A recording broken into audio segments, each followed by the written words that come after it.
ความกรุณาปราณีจะมีใครบังคับก็หาไม่หลั่งมาเองเหมือนฝนอันชื่นใจจากฟากฟ้าสุลาลัยสู่แดนดิน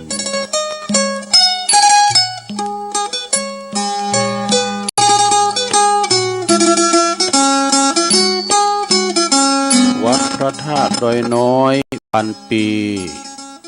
รถดีแคนตะลุปลำใหญ่กวางชนเรื่องชื่อลือไกลกลองใหญ่สืบสารประเพณีก็ขอความนอบน้อมแด่พระรัตนตรัยอันมีพระพุทธพระธรรมพระสงฆ์เป็นสรณะที่พึ่งกับแนบไต่ไหวสาถวายความเคารพมายังครูบาอาจารย์พระมหาเถรานุเถระตันเจ้าคณะพระสังฆาธิการพระภิกษุสามเณรเจ้าจุโตนจุองค์กุวัดวาอารามพร้อมตึงสำนักติภักทรงตัวย ก็ขอความเจริญในธรรมเจริญปอนมายังบรรดาปออกแม่ออกศรัทธาตันสาธุชนนักศีลนักบุญทั้งหลายปอหลวงแม่หลวงก็ดีปอลุงแม่ป่าตั้งปีป่าหน้าเอาอาศรัทธาตินจ้องห้องวัดเฒ่าแก่หนุ่มกำใจยิ่งทั้งหลายแรงมาบ่ายมาแล้วก็หมุนคืนมาเปิดฟังรายการนี้เปิดตั้งชื่อว่ารายการสาระธรรมยามบ่ายยามแลงนะซึ่งวันนี้วันจันทร์ก็อาตมาภาพก็เข้ามาสู่รายการดำเนินรายการเนาะในรายการสาระธรรมยามแลงยามบ่ายวันนี้นะก็ได้เข้ามาสู่สรรหาทำกันบ้านไว้เล็กน้อยก็มาเปิดผ่อนหนังสือหนังหาคติธรรมธรรมะต่างๆที่จะนำมาเสนอให้ศรัทธาได้ฟังกันตั้งบ้านตั้งจองที่จริงช่วงตอนบ่ายอย่างอี้ก็คุณฟังก็บ่พอหลายสักเท่าใดเพราะว่าเปิ้นได้ไปสวาหากินกันนี่กันเนาะหรือกับคุณเฒ่าสวอย่างเฮาทั้งหลายเนี่ยศรัทธาก็ฟังกันไปประคับประคองกันไปนะเวลาบ่ายสามอย่างนี้เนี่ยมีถึงวันเว้นวันเสาร์วันติดศรัทธาวันจันทร์ถึงวันศุกร์ก็ฟังกันไปเถอะครูบาอาจารย์ที่เปิ้นมีภาระหน้าที่นะที่จะนำธรรมะบรรณาการธรรมโอสถมาเล่งจิตเล่งใจหล่อเล่งจิตใจพอหลวงแม่หลวงเขาอยู่ตั้งบ้านตั้งจองได้ฟังกันไปเนาะก็ก่อนอื่นที่จะได้เรื่องเข้าเรื่องธรรมะกันก็ดีตุลุงก็จะไปตั้งคืนบุญสถานีแต่ละคืนก่อนสถานีวิทยุในเครือข่ายที่เปิ้นรับสัญญาณรายการธรรมะช่วงเวลาตั้งแต่15ถึง17นาฬิกาหรือว่าบ่าย3ถึง5โมงก็ขอขอบคุณสถานีวิทยุคลื่นธรรมะของชุมชนวัดห้วยตองซักFM 98.75 เมกะเฮิรตซ์ขอบคุณสถานีคณะสงฆ์อำเภอฝางสถานีวิทยุคณะสงฆ์อำเภอฝางจังหวัดเชียงใหม่ FM 100.25 เมกะเฮิรตซ์88.50ซะนะ 88.50 เมกะเฮิรตซ์ขอบคุณสถานีวิทยุคลื่นพระพุทธศาสนาการศึกษาและวัฒนธรรมของวัดไฟหินFM 104.50 เมกะเฮิรตซ์ขอบคุณสถานีวิทยุมนต์เสียงธรรมวัดบุพารามจากอำเภอแม่แจ่มFM 106.25 เมกะเฮิรตซ์นะแล้วก็ขอบคุณสถานีวิทยุวัดบรรพตสถิตจังหวัดลำปาง FM 106.50 เมกะเฮิรตซ์ อันนี้ก็เป็นรายนามรายชื่อของสถานีวิทยุคืนบุญต่างๆเด้อที่เปิ้นมีน้ำจิตน้ำใจงดงามเนาะนำเอารายการครูบาอาจารย์กุตุนกุองค์ไปออกสถานีวิทยุของเปิ้นแล้วก็แผ่พายกระจายเสียงไปสู่ท่านผู้ฟังที่อยู่ตั้งบ้านตั้งจองตั้งหอตั้งเฮินได้ฟังกันไปเนี่ยนะศรัทธาญาติโยมทั้งหลายก็ฟังกันไปเนาะสุสังละพะเตปัญญังการฟังโดยดีก็ยอมเกิดปัญญาเนาะปัญญาอันเกิดจากการฟังกันไปนะตัวลุงก็จะน้อมนำเอาสิ่งละอันพันละน้อยเนี่ยมาแจกจ่ายให้ศรัทธาได้ฟังกันไปเธอก็ไปเล่านิทานพองก้าอีนะการเล่าการย้ายการเตะการสอนนี่ก็ตัวลุงก็ไปตามสภาพเนอะเพราะว่าตัวลุงเนี่ยมันเห็นสูงแล้วไปเฝ้าไปตานบ่ดีเวลาว่าอ่านเนี่ยก็ผิดถูกก็อภัยคุณเฒ่าเลยนะหูตาก็บ่ค่อยดีอีจ้ะก็มาฟังกันไปนำเสนออันแรกนี่จะเล่าถึงเรื่องอันนี้กันเด้อศรัทธาเด้อเราศรัทธาได้ฟังเอาอันนี้ก่อนนี่จะเล่าเรื่องสามเณรนี่สามเณรนี่นอเงดเน้อเจอไขนอนอเน้อนอนน้ำบุญเนาะที่เพิ่นจะได้มาเปกพินตุเจ้ากันเป็นลำดับต่อไปนี่นะเอาสามเณรมามาจ้าก่อนเป็นชาดกครับเป็นอย่างนี้ธรรมบทเนาะก็เป็นเรื่องเรามาตั้งสมัยพระพุทธเจ้านี่นะดำเนินความตามพระธรรมบทว่าครั้งหนึ่งเนี่ยสมัยพระสัมมาสัมพุทธเจ้าของเฮาเนี่ยเป็นเสด็จประทับอยู่ณที่วัดเชตวันวิหารเนี่ยทรงปราลบสามเณรปินตุนเหตุเนี่ยสามเณรก็คือพระน้อยเห็นไหมเนาะดังได้สดับมาเด้อมีพราหมณ์ก็คือคุณบานนะพราหมณ์แล้วก็มีนางพรามณีเนี่ยก็คือสองคู่นี่เป็นโพสุมาตเนาะเป็นปอบ้านไม่บ้านเป็นสีสามีภรรยากันนี่ค่ะพราหมณ์สองสามีภรรยานี่ก็มีครอบครัวอยู่ที่กรุงสาวัตถีนี่กรุงสาวัตถีก็ปูนกรุงเทพปูนว่าพระเจ้ากรุงเทพมันได้อินเดียมั้งกะโอ้กังไปยังกรุงเทพบ่ล่ะตัวเจ้าด้วยก็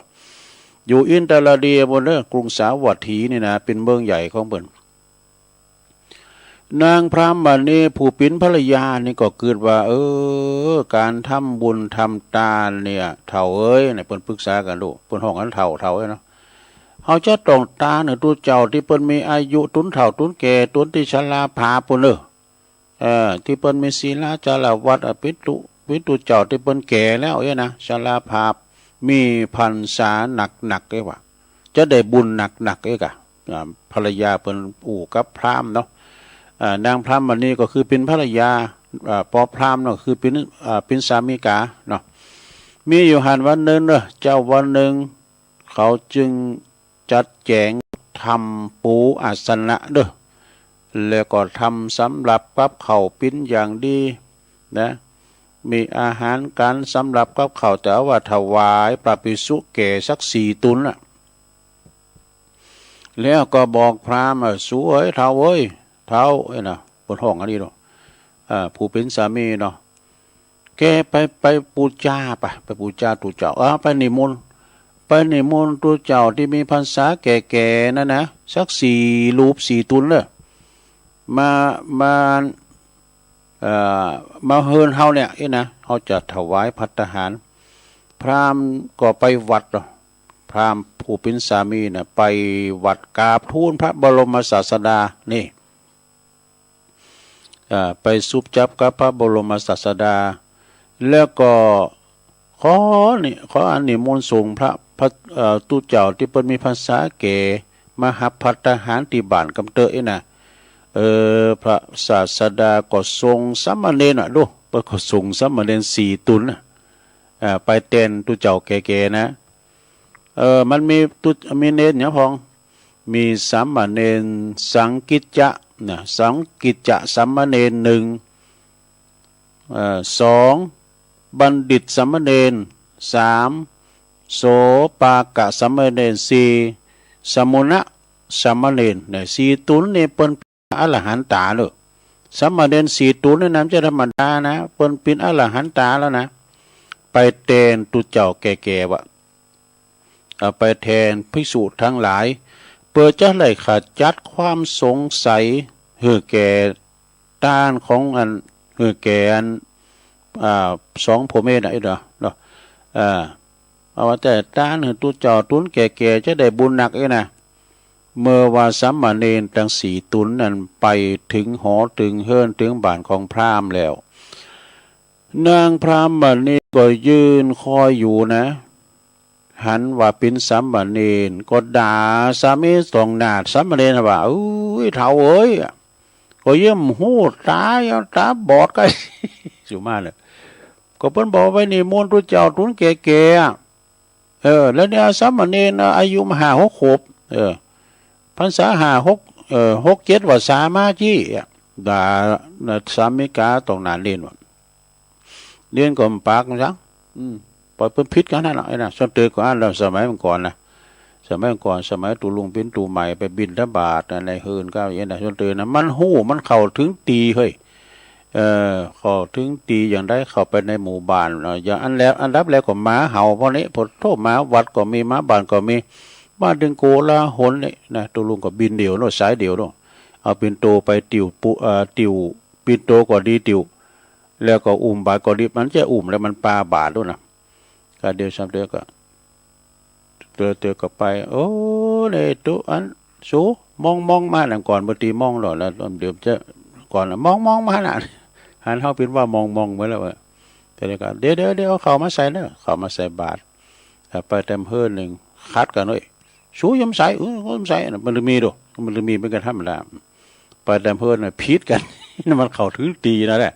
เนี่ยมันเขาสู่บ้านสู่จ้องเขานะถ้าเดิมมันก็พิษกันพองอะไรมันก็มีเป็นธรรมดาทีนี้ยายเก๋นั่นเนาะนางพระมณีนะด่าสามิกาตรงหน้าสามเณรเยี่ยมพอตาบอดตาลุมก็เยี่ยมบอกว่าที่รู้เจ้าตุลุงทาเขาไปไหนหมดอ่ะเฮ้ยเอามาเอาสามเณรมานี่นะไอ้พรรษากันแล้วได้6 วาษา7 วาษาเนี่ยจะเอามาหลับทายทานจะได้บุญที่ไหนเล่าไอ้ดูห้ามนางอาสนะเลยเด่นเพื่อห้ามสามเณรนางอาสนะตีปูลาดไฟเหลวนะไปนางเด้อเน้นแล้วพกเจ้าจุมานางที่นี่นางตีอันกลมกองตกเก้าอี้ก้อมนะที่มันมีดูตัวเจ้าวัดแต่ละวัดเพิ่นมีเก้าอี้ก้อมหรือมาเก้าอี้ป๊อกมานางนี่นี่มุนมานางเก้าอี้เตี้ยอีกว่า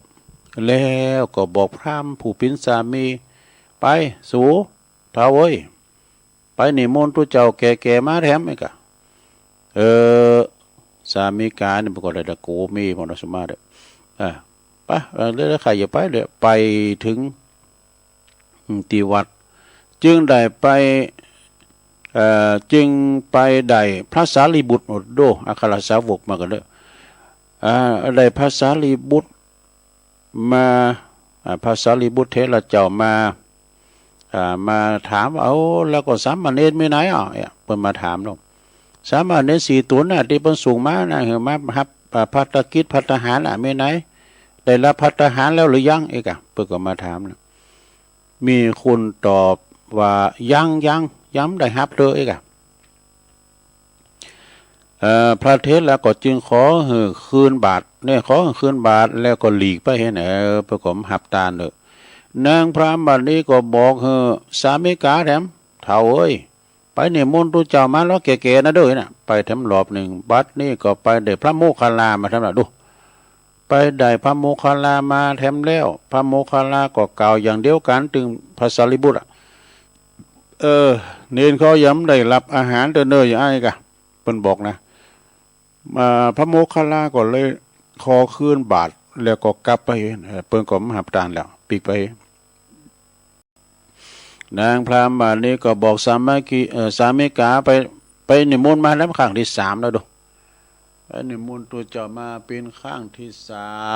3แล้วก็นำพระแก่ๆมาเข้าสู่โรงฉัน ไปนำพระแก่ๆจากโรงฉันมาหรอไอ้น่ะโอ้ที่โรงฉันเปิดเลอะเปิดเต๋อหยังทุเจ้าแก่ๆทุปอท้าก็ไม่หาน้อยโดยเดชแห่งสามเณรผู้เป็นอรหันตาเนาะเดชฤทธิ์ของพระอรหันตานะเรียนประจบเป็นอรหันตามรดถึง4 ตุนนะมันก็เลยทำมือห้อนถึงตีนางของเต้าสกัดเทวราชอันนี้ยังก่อนนี่อ่อนนุ่มเหมือนสำลีวันนี้แข็งกระด่างไว้เด้อเต้าสกัดเทวราชอยู่บนสวงสวรรค์ก็ส่งลองส่องทิพเนตรดูเหตุภัยก็แจ้งใจในเต้าสกัดเทวราชเต้าเธอจึงหู้มดรีบลงมาล่ะ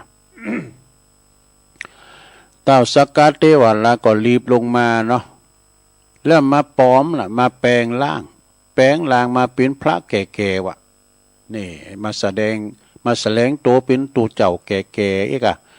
พราหมณ์หันเข้ามาก็เข้ามานำมาสู่เฮิรนก็โอ้มาดีแล้วนิมนต์ไปเฮิรนข้าพเจ้าเนอะจะเล่งงี้นะจะถวายภัตตาหารเพลนี่ก็เมื่อว่าไปถึงเต้าสกัดเทวราชที่เปิ้นกับลางมาปิ้นพระแก่ๆนะไปถึงประวาปุตไปกราบสามเณรถึง4 ตุนนะแบบนะแล้วก็อยู่ที่ต่ำกว่านี่ไปอยู่ที่ต่ำกว่าสามเณรพราหมณ์นางพราหมณีผู้เป็นภรรยานะก็หันดังนั้นแล้วก็บ่พอใจทำแล้วบ่พอใจที่สามีกาไปนิมนต์ตุเจ้าพิบาบอมาทำแล้วอีวะไปนิมนต์ตุเจ้าที่ไหนมาเนี่ยมันพิบาบอเนี่ยมากราบสามเณรว่ะตัวเฒ่าพอดีตายว่ะตนเองแก่เกือบตายแล้วยังมากราบสามเณรรุ่นลูกรุ่นหลานอยู่คะอย่าไปขับไล่มาว่ะจึงขับไล่โดยออกหนีไปเด้อไปออกไปคือมันป้นบ้านพระอินทร์ที่แปลงลางมาเป็นพระแก่นั่นก็บ่ยอมออกไปไหนนางพราหมณีกับสามีกาเขาเปิ้นก็เอาพราหมณ์แก่น่ะกำแขนคู่ละข้างไปออกไปน่ะติ่วปีกมาดูดึงออกจากเฮิรนไปแล้วมือพลักออกจากนอกประตูแล้วพราหมณ์ทั้งสองก็กลับมาก็หันพระแก่ไปนั่งอยู่ที่เก่าเฮิรนหลังเก่าเหมือนเดิมว่ะดูก็เฮาออกไปคุมออกไปจากคุมพนกองอะไรมันนางนี่มันได้ไว้วองเปิ้นปินนั่นนี่แล้วเนาะเปิ้นปินนั่นพระอินทร์พราหมณ์และพราหมณี2ผมไม่ก็ตกใจโกแล้วถึงกับร้องขึ้นว่าโอ้ไอ้วะเปิ้นตกใจด้วยโอ้ทำไมเรื่องนี้ทำไมเรื่องอย่างนี้ก็มีไปด้วยกะมันโกรธทำท่าจะลุกลี้ลุกลนทำท่าลุกลี้ลุกลนจะวิ่งหนีดูเพราะความโกรธต่อเหตุการณ์อย่างนั้นนี่นะจึงบอกความจริงเนาะเต้าสกะเทวราชก็จึงบอกความจริงในเฮาคือตุลุอินสุมาเลยเฮาคือพระอินทร์เนี่ยเฮาคือพระอินทร์เด้อนี่นะลงมาบอกบอกสู่เจ้าทั้งสองน่ะลดทิฐิมานะสู่เขาจุงลดทิฐิมานะนะจะไปถือถือโตถือตนอย่างสามเณรน่ะเพิ่นก็นุ่งผ้าเหลืองดูเพิ่นถือศีล10แล้วสู้กันนี่นะเพิ่นก็เมื่อลดทิฐิมานะอย่าไปคิดว่าทำทานพระแก่ๆแล้วจะได้อานิสงส์หนักนะนะจะไปกึดถ้าพระแก่ๆเหล่านั้นได้เพิ่นบ่ประพฤติตามธรรมวินัยบ่เป็นพระแม่แต่พรรษาแก่ก็ตามเถอะเฮาทำทานได้อานิสงส์ก็บ่ได้หนักนะภิกษุก็ดีภิกษุณีก็ดีสามเณรก็ดีสามเณรีก็ดีแม้ว่ามีพรรษาอ่อนเนาะคือเปิ้นบทใหม่เปิ้นพรรษาอ่อนแต่เปิ้นมีคุณธรรมสูงเปิ้นประพฤติวัดปฏิบัติดีมาตลอดผู้ใดกระทำทานก็ย่อมจะได้อานิสงส์มากมายนะเหมือนสามเณรทั้ง4นี่แหละล้วนแต่เป็นพระอรหันตานะปุตโตแม่มันตาลูกแล้วนี่เป็นอรหันตาคะนะ โหดนานี่มีหยังพ้องอย่าถามบ่นี่เนาะพวกเจ้าจุงทำทานเถอะนี่นะเต่าสักกะเทวราชก็ทะสู้ท่านเจ้าสู้เจ้าจุงทำทานเถอะนี่นะจักมีอานิสงส์มากมายเนี่ยพราหมณ์นายพราหมณ์แล้วก็นางพราหมณ์บัดนี้สองสามีภรรยาได้ฟังดังนั้นแล้วก็เกิดศรัทธาไหลมาเทมาวะนี่เกิดศรัทธาไหลมาเทมาเหมือนกับน้ำมหาสมุทรสุสาครโดมีความเลื่อมใสแล้วก็นำภัตตาหารที่เตรียมไว้ทั้งหมดน่ะมาใส่บาตรสามเณรทั้งทั้งสี่กันเนาะมาใส่บาตรทั้งสี่สามเณรห้าตึงพระแก่ๆดีพระอินทร์น่ะที่เป็นปอมาน่ะพื้นหาตุนน่ะเมื่อว่าสามเณรได้ภัตตาหารปอสมควรแก่สมณะแล้วบ่นะองค์หนึ่งนั้นบาตรแล้วก็เหาะออกจากช่อฟ้าเอาดูเหาะออกไปแล้วฮะองค์แรกนั่นนะบาตรแล้วก็เหาะออกช่อฟ้าว่ายังมีช่อฟ้าองค์หนึ่งออกทาง เหาะออกทางหน้าต่างของหลังคาว่ะ แถมตุนแถมองค์หนึ่งก็บาตรแล้วก็เหาะออกจากข้างหลังแถมพระอินทร์ฝ่ายพระอินทร์ก็ออกเสียทางหนึ่งนะปินอันว่าบุคคลทั้งห้าได้ไปตามตีทั้งห้าไปตามตีทั้งห้าเมื่อสามเณรไปถึงวิหารของติวัดเจตวันเรียบร้อยแล้วตู้เจ้าทั้งหลายเนาะพระภิกษุทั้งหลายก็มาลุมถามปิ้นกันใหญ่วะนะสามเณรก็ตอบปิ้นเสียงเดียวกันว่าถ้าโพกเก่ากับผมบัดใดเต้าสักกะเทวราชไปจุยนะโพกกับผมก็อาจจะบัดใดอาหารปิ้นแน่แท้ให้ดูแต่กันเนาะเพราะว่านางพระมณีนั้นอยากจะทำเหมือนกับพระสงฆ์ที่เปิ้นมีแก่วาสาเท่านั้นไอ้ดูนอกจากนางพระมณี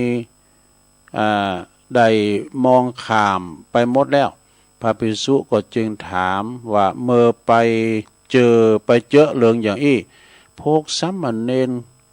ปากันโกรธหรือไม่นะมีความโกรธความเกลียดของสามเณรก็ตอบว่าพวกเขาเก่ากับผมนี่มีความโกรธความเกลียดขุ่นเคืองมองใจอย่างสักอย่างมันเป็นธรรมดาเมื่อจบพระธรรมเทศนาฝูงชนทั้งหลายเป็นอันมากมายก่อนได้ดวงตาหันธรรมได้ทั้งบรรลุพระโสดาปัตติผลปิ้นจำนวนมากจบเรื่องสามเณรเพียงเท่านี้เอวังก็มีด้วยประการฉนีเพื่อเขียนไว้นะจบไปเรื่องแล้วซะนะเนี่ยนะสดาญาโยมทั้งหลายเรื่องสามเณรนะจะไปประมาทก็สามเณรเนี่ยเปิ้นก็พระพุทธดีปฏิบัติชอบหรอพระเนรเจ้าทั้งหลายนี่บางตุนบางองค์เนี่ยเนรเนี่ยเปิ้นปฏิบัติดีเหลือตุเจ้ากันก็มีนะสดาเปิ้นได้ทำเปิ้นนั้นแตกฉานได้ทำเอามากึดพอละอ่อนตัวน้อยเนาะ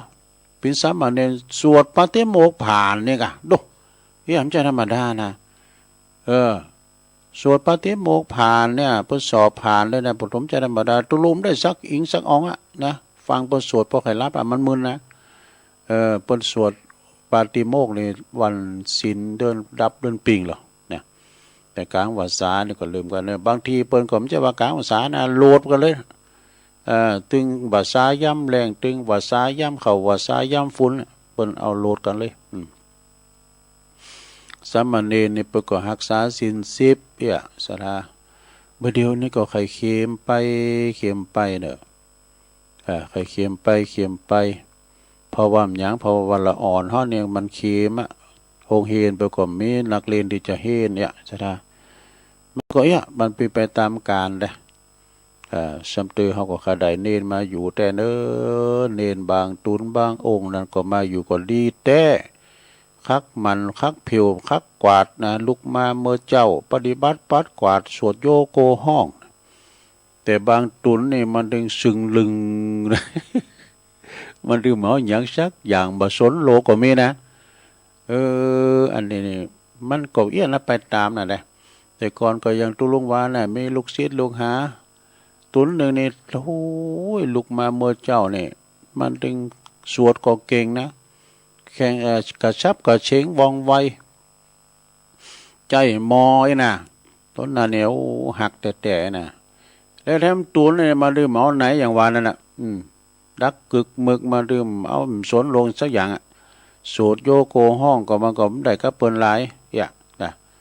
แล้วต่อไปตั้งหน้าเนี่ยซึกหาลาผิดไปเนี่ยสถาญาโยมปรากฏว่าที่เฮาหักหรือว่าที่เฮาว่าอันนี้อนาคตสดใสเนอะไปปิ้นสุมาเนี่ยไปปิ้นขี้เหล้าเมายาไปให้อย่างอ่านเนี่ยกับตลับปัดนะไปคบหมูคบเว้นไปเฮอันเนี่ยประวัติตกหมูแห้งจังปีนแห้งตกหมูกามันจังปิ้นกากันตกใส่ปิ้นเขาโยมครูบาได้ปิ้นพอหน่อยแล้วโต๊ะขี้ข้านั่นเหรอขึ้นว่าได้ดิบได้ดีวะไปก็ขึ้นไปปิ้นปอกกาปิ้นปอกกาเนี่ยอนาคตมาขึ้นสดใสเนี่ยมันบ้านแน่นะใช่ไหมกิวปูกิวน้อยหอปอหันนะเนาะเพราะว่ากิวปูกิวพ่อกิวปูกิวน้อยหอปอหันกิวคุ้นเนี่ยหอผอมหันเนี่ยเนาะเพราะว่านะกิวปูกิวน้อยหอปอหันบ่เหลือปอนั้นจันได้ปิ้นเกวัดอ่ะเอาจบลงไปเนื้อศรัทธาสัมมเนรตอนนี้เอาตุเจ้ากันตอนนี้เอาตุเจ้าอีกคำหนึ่งก่อนประวัติศาสตร์ตุเจ้าเป็นเชื่อใดเอาเรื่องพระติสสะเถระเจ้านี่พระติสสะเถระเจ้านี่ก่อนเน็ตเหมือนกันเนื้อศรัทธายาวหน่อยนะถ้าจับเวลาพอดีจ้ะดำเนินความตามธรรมบทว่าในการละครั้งหนึ่งองค์พระสัมมาสัมพุทธเจ้าเป็นประทับอยู่ที่พระเชตวันมหาวิหารก็ปราลบพระติสสะเถระผู้ปฏิบัติธรรมอยู่ที่เงื่อมภูเขาปิ้นต้นเหตุนะเป็นปฏิบัติธรรมอยู่เงื่อมผาว่าเงื่อมภูเขาพวกน่ะที่ธรรมชาติมันสร้างไว้งามดังได้สดับรับฟังมาว่ามีพระติสสะผู้บวชเรียนเมื่อเห็นกรรมฐานจากพระบรมศาสดาแล้วนะท่านก็เดินทางไปแสวงหาที่สงัดสงบนะไปปีกวิเวกไปสอหาที่สงัดสงบไปกันก็เดินสันติไปแผะไปป่าไปห้วยไปดอยก็เลยไปปัสใส่เงื่อมภูเขาเงื่อมผาเงื่อมภูเขาโลเป็นตีถูกอกถูกใจสังัดสงบนะเป็นวิเวกแต่อีกอะเมื่อว่าพบแล้วก็ทำจิตใจให้เป็นหนึ่งเดียวใดนะทำจิตใจให้เป็นเดียวใดเมื่อว่าปิ้นเช่นนั้นแล้วก็จึงคิดว่าที่นี่ที่สปายะแต่จะเป็นที่อาศัยภูเขาเงื่อมภูเขานั้นฝ่ายว่าเขาจะได้ประพฤติปฏิบัติธรรมที่นี่นะแล้วก็ฝ่ายฝ่ายเทวดาวะเทวดาอาศัยอยู่ที่เงื่อมภูเขาที่หันก่อนแล้วเป็นที่อยู่เป็นวิมานของเทวดาเมื่อว่าเทวดาหันพระผู้บริสุทธิ์นี่นะเป็นบริสุทธิ์ด้วยพระผู้บริสุทธิ์ด้วยศีลเข้ามาอาศัยอยู่ก็เลยลูกออกจากที่ธรรมมาว่าเทวดาก็ไม่ลูกนะลูกออกจากธรรมออกมาว่าโดยคิดว่าพระผู้มีศีลบริสุทธิ์นี้องค์นี้ก็คงจะอยู่ที่นี่เพียงคืนเดียวก็เลยจากไปใกล้นะถ้าอยู่สักคืนเดียวในใจนะฉะนั้นเราจะเอาลูกเต่าออกไปอยู่ตีข้างนอกไปพลางก่อนดอกปล่อยเปิ้นไปแล้วเขาก็มาอยู่ที่เก่าที่วิมานที่เก่าเขาฝ่ายพระติสสะตื่นเจ้าขึ้นมาก็โคจรออกโคจรพิขาจารไปบิณฑบาตเข้าไปสู่หมู่บ้านเล็กๆบ้านหนึ่งก็มีอุบาสิกานี่เป็นแม่ยามไปยิงเป็นแม่ยิงที่เปิ้นมีศรัทธาแรงกล้าคุณหนึ่งมีศรัทธาเหลื่อมใสคุณหนึ่งเข้าไปหันใส่พระ ติสะติสะนี่นะก็มีความเหลื่อมใสว่าฮักไข่อินดูเปิ้นจึงกราบทูลกราบนิมนต์ จึงกราบนิมนต์ตันเจ้าเนอนะตอนนี้ก็ไข่ลำมีไผมาบินถ้าบาทสักเตอพาน้อยเขาก็ไปซ้ายอื่นนี่กันเนาะประมาณนั้นน่ะเพราะนิมนต์โตตันเจ้าเนี่ยเนอะมาบินที่บาทนี่มาตึงวันเนอะนะมารับภัตตาหารที่บ้านของข้าพเจ้าของดิฉันเนี่ยทุกวันจนสิ้นไตรมาสจน3 เดือนกันดูพระติสสะก็รับนิมนต์อย่างนั้นแล้วนะรับนิมนต์อย่างนั้นแล้วก็กลับไปสู่เงิมภูเขาที่เดิมนี่ทำภัตตกิจแล้วก็ปฏิสักก็ไปนั่งสมาธิไปภาวนาจนถึงเตียงดูจากนั้นก็ออกมาเดินจงกรมพอสมควรจากนั้นก็เข้าไปนั่งสมาธิในเวลากลางคืนแบ่งเวลาให้เหมาะสมกับการทำความเปลี่ยนศีล227ของเปิ้นก็ไม่มีด่างพร้อยนะคือครบหมดไอ้นะทำอยู่อย่างนั้นเป็นเวลาอยู่2 เดือนบ่ดูอยู่2 เดือนพอเขาถึงเดือนที่3ได้สักกึ่งเดือนเนี่ยนะเดือนที่3สักกึ่งเดือนเทวดาตุนนั้นก็เกิดความอิจฉากะหาว่าพระผู้เป็นเจ้ารูปนี้มาแย่งที่อยู่แย่งวิมานเฮาอาสลายให้แล้วไอ้นะเฮากับลูกลูกเคยอยู่สุขสบายบ่เดี๋ยวนี้ตกละกรรมลำบากนี่บ่ได้เข้าไปสู่หันแล้วนะเอาเมื่อปีนอย่างนี้แล้วเฮาจะต้องขับไล่บ่ดูเฮาจะต้องขับไล่คือตูเจ้าตุนรูปนี่นะคือหนีออกจากที่นี่ไปเห็นนะจึงตรวจดูศีลของพระติสสะเถระนะปรากฏว่าเปิ้นบ่ด่างพ้อยในศีลข้อใดบ่มีศีลใดที่ด่างพ้อยของเปิ้นนะถ้ารูปนี้มีศีลบริสุทธิ์ แล้วก็เปิ้นว่าถ้าพระรูปนี้มีศีลที่บ่บริสุทธิ์ก็เป็นโอกาสของเฮาที่จะได้สิงขับไหลจะได้สิงขับไหลเทวดานั้นก็สำรวจตรวจดูแล้วก็ฮู้ว่าพระองค์พระตนนี้นะเป็นผู้มีบริสุทธิ์ศีลมีศีลสังวร คือว่ามีศีลสังวรอันดีก็บ่สามารถที่จะทำอันหยังแก่พระรูปนี้ได้ เนี่ยศีลย่อมรักษาผู้ปฏิบัติธรรมแต่เฮาก็จะทำให้พระรูปนี้หือผิดศีลเสียเองนี่จะทำอย่างไรจะให้ตัวเจ้ารูปนี้หือผิดศีลเสียเองจึงได้มาอยู่มาวันหนึ่งนะเวลาเจ้าเทวดานี่เนาะเทวดาตุนมารเนี่ยอันนี้เป็นเทวดามารเนาะเทวดาตุนนี้ก็เข้าไปสิงลูกชายของอุบาสิกาผู้อุปถากนั่นน่ะนั่นพอแม่ยิงคนนี้นะอุบาสิกาเนี่ยเป็นมีลูกบ่าวลูกชายหน่อยตุนแห่งปุ้นหนึ่งเทวบุตรมารนี่ก็เลยเข้าสิงเข้าลางของอันลูกชายของผู้อุบาสิกาผู้อุปถากทำเหตาเหลือข้อบิดวะนะลูกวะนะตาเหลือข้อบิดแล้วก็กล่าวขึ้นว่าเฮานี่คือเทวดา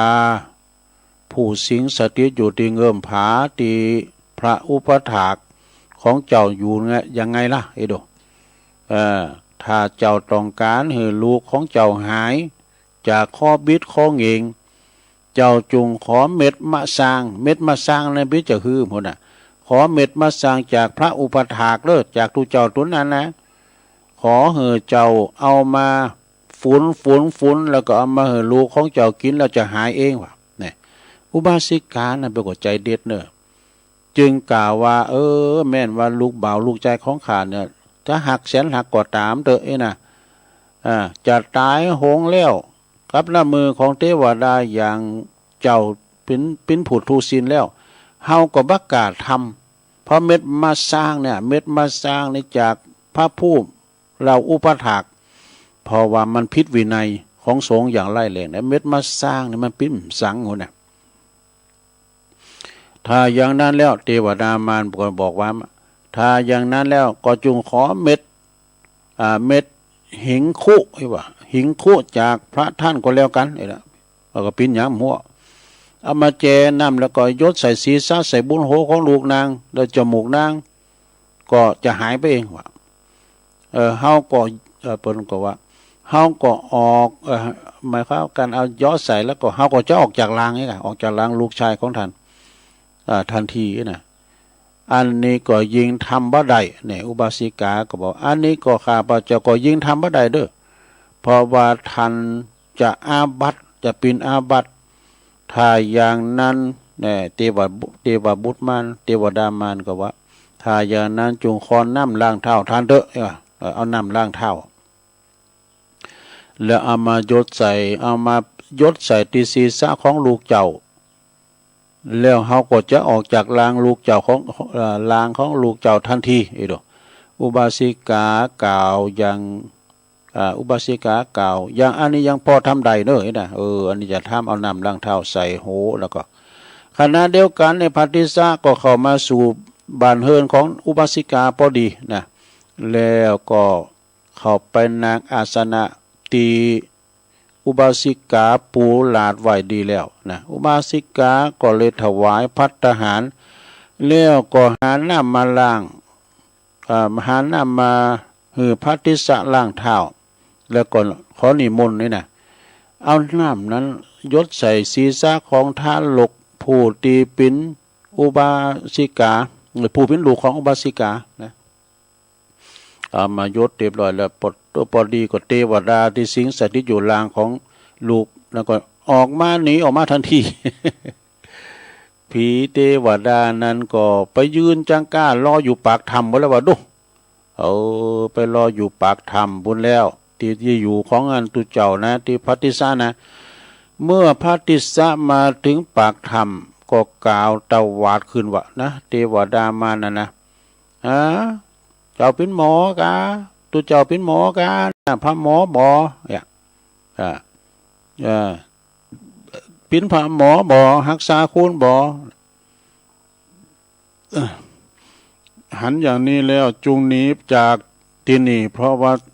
เป็นพระรักษาคุณไข่เป็นคุณรักษาคุณไข่มีศีลเด้อนะศีลบริสุทธิ์แล้วเอกะความจริงก็ตุเจ้าเป็นรักษาคุณเนี่ยก็ปอปินดีเหรอเนาะเป็นตุหมอกามจังกาเนี่ยศีลของเจ้าบริสุทธิ์แล้วนะพระติสะก็จึงตรวจดูตั้งแต่บวชมาจนถึงบัดเดี๋ยวนี้ก็บ่เคยเป็นหมอดูหมอเดาบ่เคยเป็นหมอรักษาคุณสักเตยนะหมอกาถาก็ตามหมอรักษาคุณไข้ก็ตามก็บ่เคยนะเพื่อหวังผลประโยชน์แต่รับยศอย่างต่างๆบ่เคยรักษาบ่เคยเป็นหมอสักอย่างนี้นะทำหือเทวดาถ้าเมื่อเทวดาตนนั้นก็กล่าวหาเรื่องเช่นนั้นทำไมถึงกล่าวหาเรื่องกันเช่นนั้นเนาะจึงกล่าวว่าเฮาหันเทวดามารก็หรือว่าเฮาหันท่านเป็นพระหมอรักษาคุณไข้ที่ไหนเมื่อเจ้าเนี่ยท่านได้เอาน้ำล้างเท้ายดใส่ทารกของนางอุบาสิกาบ่ใจหรืออีโดพัทธิสะก็โตว่าทะไปกับเทวดามารผู้เป็นมารว่าก็เฮาทำอย่างนั้นก็บ่ผิดศีลบ่ผิดวินัยอย่างดูตรงไหนดูเนาะโตกันเนาะพัทธิสะก็ข่มจิตข่มใจของตัวเก่าเนอะ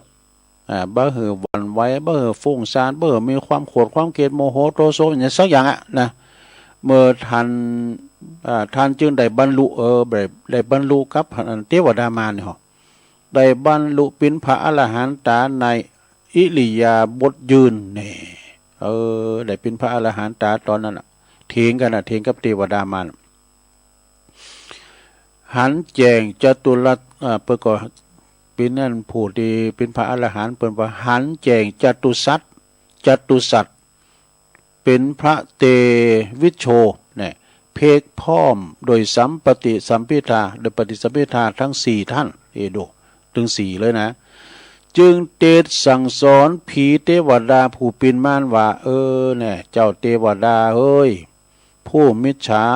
ทิฏฐิเจ้าเป็นคุณที่หันพิษเนี่ยใจคุณแหละ จ้าเป็นผู้ที่หันพิษเนอะมิจฉาทิฏฐินี่นะแม่ว่าธรรมนี่ก็บ่มีภัยทำภัยแปลงธรรมชาติมันสั่งมาเอง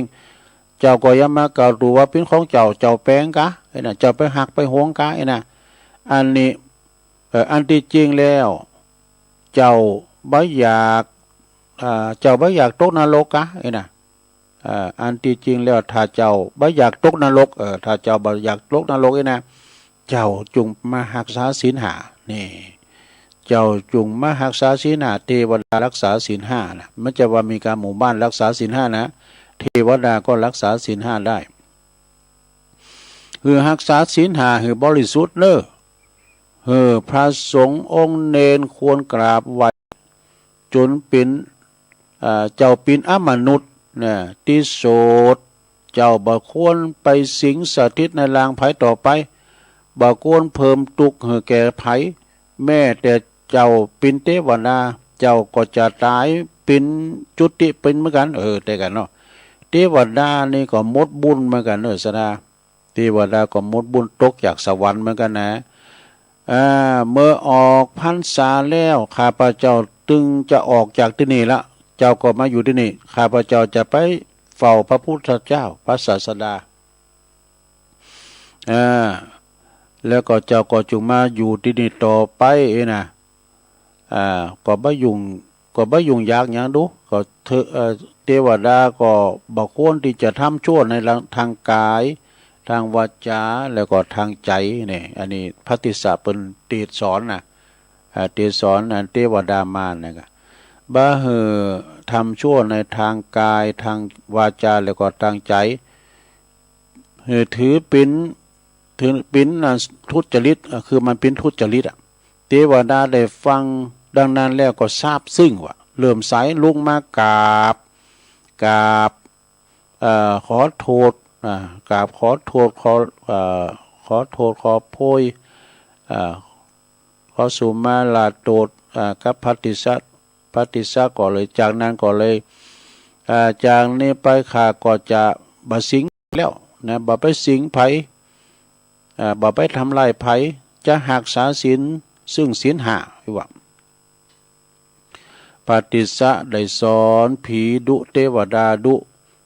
เป็นผู้ที่อ่อนน้อมอ่อนโยน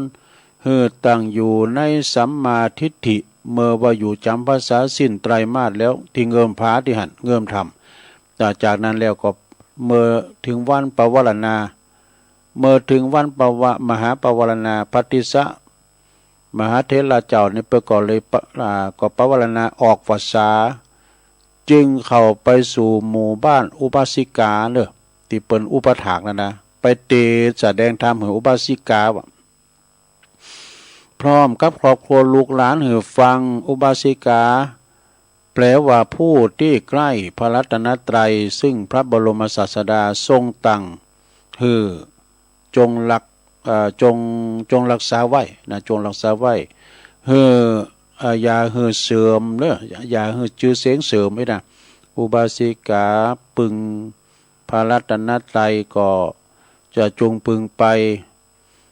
อย่าไปปึงตุ่นไม้ภูเขาจอมโปกหยังผีสางเทวดาเพราะสิ่งเหล่านั้นของเหล่านั้นนี่มันแบบเป็นปึงตีอันกเกษมนะอุบาสิกามีความศรัทธาทำทานจงทำทานไปเลยเกยรักษาศีลก็รักษาศีลไปเลยเพราะว่าทานศีลภาวนาเนี่ยเป็นหนทางให้เกิดบุญเนอะเมื่อว่าปฏิสัทเถระเจ้าเตจบลงแล้วอุบาสิกาเนาะพร้อมกับครอบครัวก็มีบุตรธิดาทั้งหลายก่อนได้บรรลุโสดาปัตติผลฝ่ายพระเถระเจ้าก็เลยกล่าวอำลาไปเข้าเฝ้าพระบรมศาสดาเมื่อพระเถระย่างออกจากพระเชตวันปรากฏว่าตูเจ้าทั้งหลายเนี่ยนะปุตตูปอทาเขาก็ดีก็มาลุมมาล้อมมาถามไต่ถามท่านเป็นอย่างไรพองไปสู่ป่าไปอยู่ป่าโกผีก็ดิ ไปหันอย่างพองเนี่ยสัตว์ไล่ล้อมโกไปโกอย่างพองเนี่ยไปถามกันใหญ่ว่าพระเถระเจ้าเนาะปฏิสัทเถระเจ้าก็ตอบ ภิกษุทั้งหลายเหล่านั้นว่าเก่ากับผมนี่เลิกโกแต่บักโกมยังสักสิ่งสักอย่างแล้วทั้งโป่งนี่นะภิกษุทั้งหลายหมดแล้วก็ทำความบ่พออกบ่พอใจนำไปกราบทูลพระศาสดาพระติสสะเถระเจ้านี่ไหวนี่พุทโธว่าบ่มีความโกมหยังวะนี่มีความโกมหยังก็คือว่าเป็นผู้ที่โอดอุตริเป็นผู้ที่อวดคุณวิเศษที่มีในตนพระเจ้าข้าให้ดูไปฟ้องพระพุทธเจ้าพระพุทธเจ้าก็เลยตรัสว่านี่พระติสสะเถระเจ้านี่นะเปิ้นเป็นบุตรของเฮาเป็นพระอรหันตาเนอะเนี่ยเปิ้นเป็นพระอรหันต์เป็นผู้ที่พ้นแล้วเป็นผู้ที่ถึงฝั่งแล้วจะกล่าวว่าบักโกก็บับเป็นการอวดคุณวิเศษแต่อย่างได้เนอะนะเมื่อจบพระธรรมเทศนาเรียบร้อยนะสหธรรมิกภิกษุสัมมาเนรภิกษุณีแล้วก็สิกขามานาสัมมาเนรสัมมาเนรีก็ได้บรรลุเป็นพระอริยเจ้ามีโสดาบันเป็นต้นจบเรื่องพระติสสะเถระเจ้าเพียงเท่านี้เอวังก็มีด้วยประการฉนีเนี่ยเพิ่นเขียนไว้นะจบไปเต็มแล้วศรัทธาญาติโยมกุมาพองเด้อ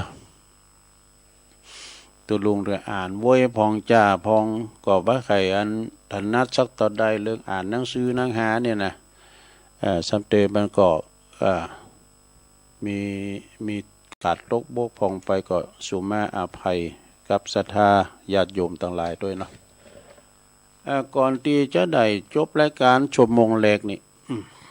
ดูลุงก็ขอประกาศให้กั้มเนาะเปิดก็ถ้าได้ยินอยู่กันเนาะไฟเห็นเปิดก็ขอเชิญลมพิธีงานพระราชทานเพลิงศพ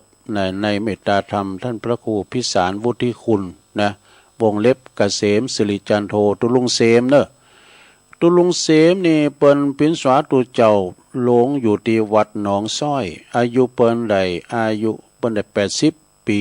พรรษา47ซะนะที่จริงนี่ก่อนที่เปิ้นโบสถ์อยู่ที่วัดพระพุทธบาทตากผ้าเปิ้นยังอยู่กับครูบาอยู่นะต่อจากหันเปิ้นก็ไปบำเพ็ญปรมีธรรมที่วัดสุวรรณวิหารแล้วก็ปีกมาอยู่วัดพระบาทตากผ้าน้องสอยเปิ้นขาดตุโลงเปิ้นก็ไปสงเคราะห์อนุเคราะห์ไปปกสร้างหางแปลงวัดวาอารามการกรุงลุงเริง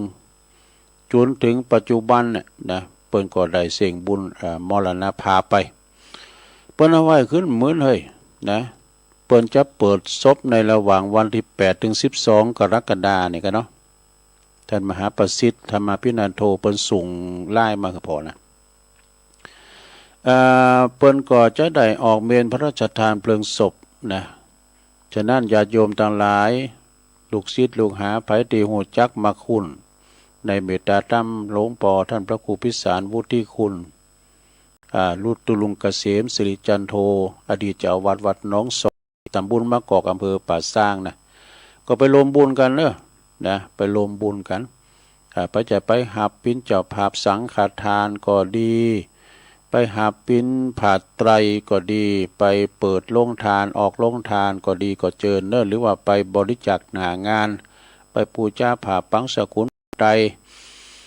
ก็เจิญกันได้นะเมื่อเปิดจะเปิดศพก็เปิดเมื่อค่ำเมื่อยามคืนเปิดก็จะมีเทศมีสวดเรียกอะนะมีเทศมีสวดแล้วถึงวันที่12ก็เปิดจะพระราชทานเพลิงศพกันต่อไปนะพระเจ้าพิณเจ้าภาพสังแล้วก็ชุดละ 1,500 บาท 1,000 บาทแล้วก็500 บาทตามอัตภาพของตนเลยนะ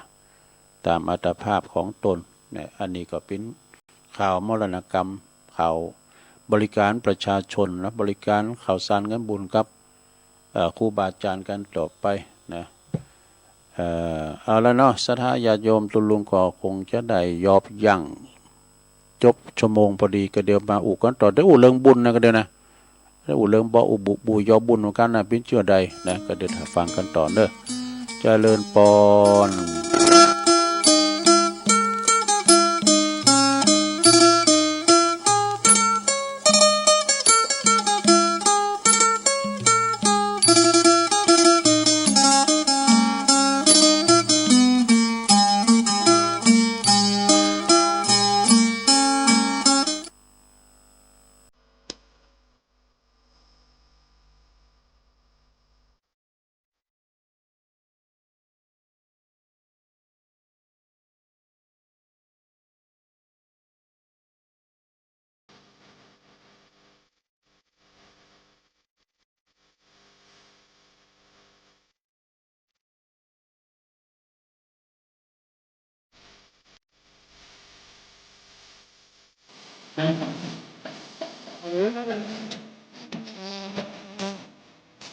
สมงามดังทองฟ้า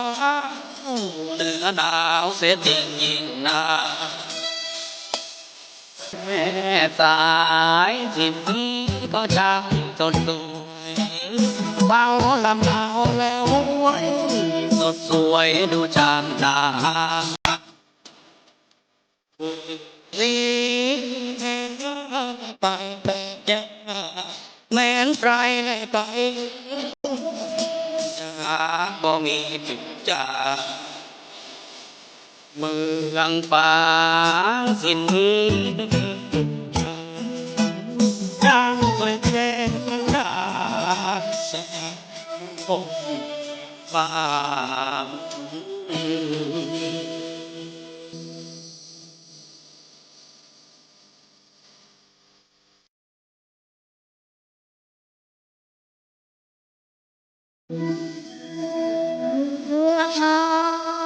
ไม่เอาแบบ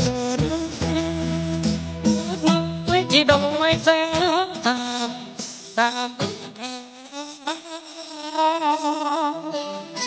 ยังดาวแต่เดียวที่รีตรงจุดจง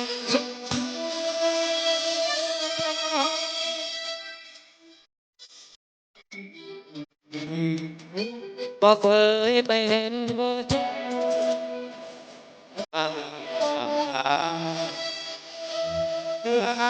แล้วเมืองฟ้ายังไงยังไงจำย้อนจากไกลเมืองเหนือฝันใจบ่ลืม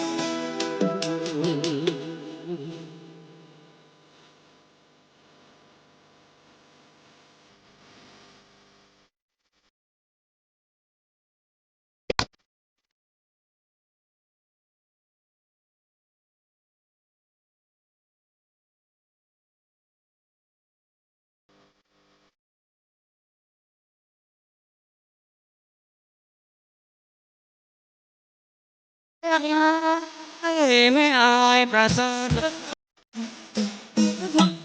ดงส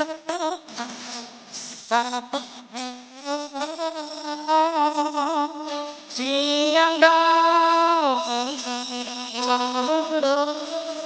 แต่เดียวที่เล็กตรงริตรงจิต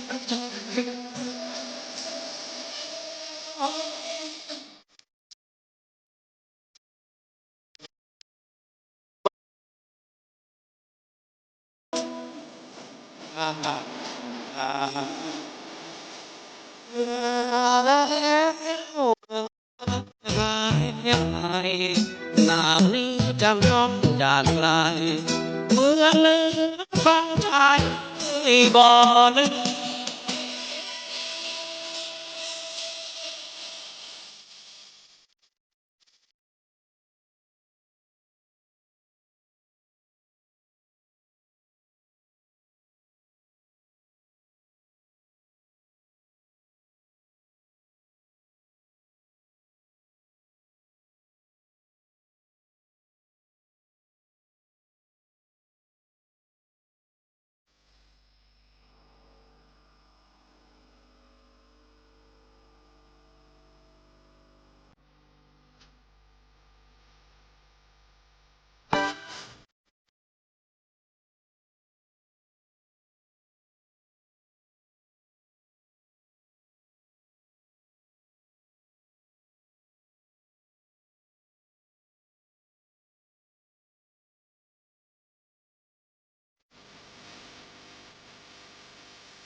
เอาแล้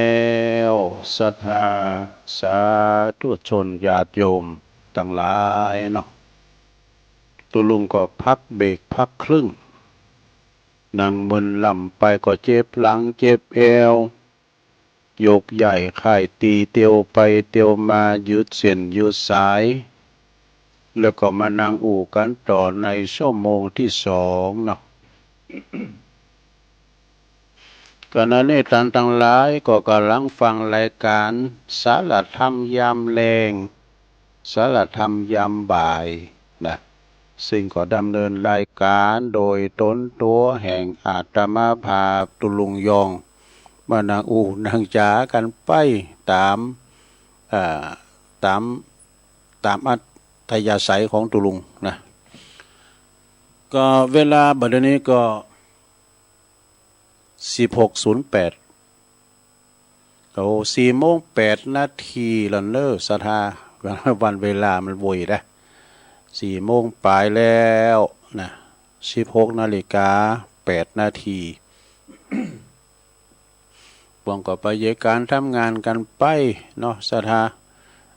เฮาอยู่กับหอกับเฮินก่อนปิ้นช้างหลงเด้ออย่ากินกับลูกกับหลานไปเขามาเขาก็มาทำอาหารเขาก็ทากินแล้วเนาะได้ปิ้นหยังเขาเลี้ยงเขามาแต่น้อยละตอนนี้ตาเขาเลี้ยงเขากำเฮาได้จุ่มอกจุ่มใจเนาะแต่บางคนเฒ่าบางคนเนี่ยตามตุลุงฟังแล้วปิ้นได้อินดูปอหลงก็ดีไม่หลงก็ดีจำเตอท่านมหาสมชาถามอีแม่อยู่กับไผนะอีปออยู่กับไผนะปออยู่คนเดียวหมู่พินดีเห็นดูอีแม่ก็อยู่คนเดียวก็ลูกหลานไม่ได้หมดอีปออีแม่ท่านหาถามโอ้ก็เขาไปแยกกันตั้งหน้าตั้งในเขาไปได้ลูกได้เมียที่อื่นเนี่ยกะถึงมีมันก็ไหนเนาะซะละตอนนั้นก็เขาก็จะไปเติมเนอะปีไหนเดินไหนเดินก็ปลา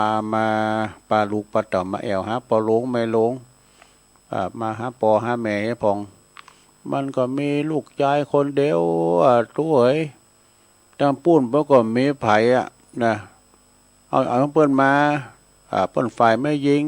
แล้วเพื่อก็เอาลูกเขาไปเป็นพ่อชายเขาก็ไม่ได้มา อีก็มีเหมือนกันเนาะก็อดสาอยู่กันไปเนาะศรัทธาญาติโยมทั้งหลายขับบริการทำหน่อยกันเนอะศรัทธาไปลืมเนอะวันที่12นะที่วัดห้วยงูในโสภณารามเพื่อจะมีการต้านเตนเนอร์ถึง10 ตุ่นกันเนอะ10 เตน10 วัดกันนะเปิ่นไปประชุมกันวันนั้นตัวลุงก็ได้ติดซอยหอยตามเปิ่นไปเพื่อจะต้านเตน10 วัดด้วยกันแล้วเปิ่นจะยกสัพพทุนเนี่ยเนาะขึ้นบนกลาง4 มุมของเจดีย์นะสี่มุมของพระธาตุเจดีย์เรียกว่าธาตุทั้ง4ดินน้ำไฟลมเนาะจะทำพิธียกสัพพทุนขึ้นสู่เสาฉะนั้นก่อนที่จะยกนั้นวันนั้นก็ศรัทธาญาติโยมก่อไผก็จะไปลืมกันเด้อเอาผ้าแพรเพิ่นจะมีบริการเนาะเอาไปผูกไปมัดที่สัพพทุนฟังจือเนาะเฮาอยู่ตรงไหนก็คือทนทุกสภาวะเด้อสัพพทุนนะก็คือเฮาทนมีขันติอดทนนี่กะในวันนั้นนี่เปิ้นก็จะให้ศรัทธาไปปูชาผ้าแพร7 สีเนาะแต่ตามสีวันเกิดวันติดก็สีแดงกะนะอย่างวันนั้นน่ะเนาะที่ไหนนะที่วัดกูงูลืนกันได้เปิ้นยกชัดปุดโตปรากฏว่ามัดป้อมไข่หอบมันใหญ่เพราะว่ามันใหญ่เพราะผ่านี่กะผ้าแพรนี่กะเปิ้นมัดกันหนักขนาดนั้นยอดชัดวิหารพระเจ้าตันใจโอ้คนหลายเนอะที่วัดกูงูลืนเนี่ยแล้วก็ที่วัดโสภณารามเปิ้นจะมี2 ทะเลินเนาะศรัทธาเนาะก็คือตานตีนกำหนึ่งยกสัพพทุนกำหนึ่งฉะนั้นไผจะไปก็ไปนะยกสัพพทุนแล้วก็เขาจะไปตานตีนวัดทั้ง10 วัดศรัทธาเพื่อจะมาหับตีนวันนั้นนะวัด ทำ10 วัดในเมตตาธรรมหลวงปู่พระครูสุจิตานุรักษ์หลวงปู่ใหญ่เป็นประธานเจ้าคณะอำเภอฝางเด้อเป็นประธานเป็นเก้าท่านพระครูศรีวรคุณเจ้าอาวาสที่หันตัวนั้นแล้วก็พร้อมโดยคณะศรัทธาพี่น้องบ้านห้วยงูในมีโยมกนกพิษไซนาเขาเนี่ยกันนะโอ้วันนั้นพระจะไปเปิดห้องตาลก็ไปเด้อหลวงปู่ดอยเพื่อจะเอาพัดเขาพัดน้ำปูอ่ะ เขาจีก็ไอ้นะเอาไปเด้อหลวงปู่เด้อเอาพัดน้ำปูอะไรที่ลำนะ เดี๋ยวก็เข่าซอยพังก้ามสังไงนะเอาปลาเอาไปกินไปทานกันแต่มันโมนนะเอาไปหันหน้าหันตากันก่อนนะศรัทธาในวันที่12เนอะศรัทธาญาติโยมวันที่12เอาก็ไปกินไปทานเตียนด้วยกันนะแต่ที่ดอยอินทนนท์นี่เปิ้นก่อนเลินไปโดยไม่มีกำหนดเนอะแล้วจากหันนี้ศรัทธาก็ปุ่นปลายปีผมก็หาที่วัดเนี่ยไม่ขี้ลืมเลยปางป้อยวันนั้นก็ไปเวเนาะวัดปางป้อยเนี่ยโอ้เป็นแปลงเจดีย์โลงเด้อขอบอันเก่าเหมือนกันนะรู้เจ้าหนุ่มเนอะรู้เจ้าเป็นเจ้าวาดเอาหน้าตาจะดีแหละรู้เจ้าเป็นพี่น้องไตนะครับนั้นก็เป็นหมู่บ้านพี่น้องไตทั้งหมดอ่ะไม่อามเขาหมดนะโอ้เป็นแปลงเจดีย์ศาลาตู้เจ้าทั้งหมดอ่ะตู้เจ้ามี3 ตุนเนนมี4 ตุนวะนะวัดนั้นนะวัดงามเนี่ยวัดใหญ่เนอะอยู่บุญในหันทำเลทองหมดหมู่บ้านกี่หลังนับได้เลยอ่ะมันอยู่บุญดอยหรอพระจะไปหอมตาลบาดินกี่กล่อมก็ไอ้นะพระจะไปก็เจอกันได้เนาะอันนี้ก็ยังไกลอยู่แต่หรือว่าพระจะหอมตาลไปเลยก็แต่แจ้งความจำนงตีเตือท่านมหาสมชาติเนาะอันนี้ก็เป็นรายการกินการต้านต่างหนาเนาะโอ้ก็มาขาเวลาให้หน่อยนะตอนนี้ไปเอาละเนาะจะอุ่เริงบุญกันบออุบุยอบุญเนี่ยอูเริงบุญเริงต้านกันเนอศรัทธาปิ้นเจือใดนะบุญนี่มันปิ้นจะใดบุญกินบุญตาลนะบุญกินบุญตาลก็คือเฮาได้ทำกันไปวัดไปว่าอย่างวันนี้เฮาไปวัดวันพระวันศีลก็ไปทำบุญทุกคนต้องการบุญทางนั้นบุญคือเบาบาปคือนักเลยดูว่าบุญคือเย็นบาปคือห้อนอันนี้เปรียบเทียบง่ายๆนะเมื่อว่าเฮามีสติปัญญาหูจักเข้าใจจึงจะเรียกได้ว่าได้ทั้งบุญได้ทั้งกุศลบุญนั่นก็คือความสุขใจเย็นใจเนี่ยมีความอิ่มเอิบใจกุศลนั่นก็คือความเฉลียวฉลาดเกิดสติปัญญาหูดีหูชั่ว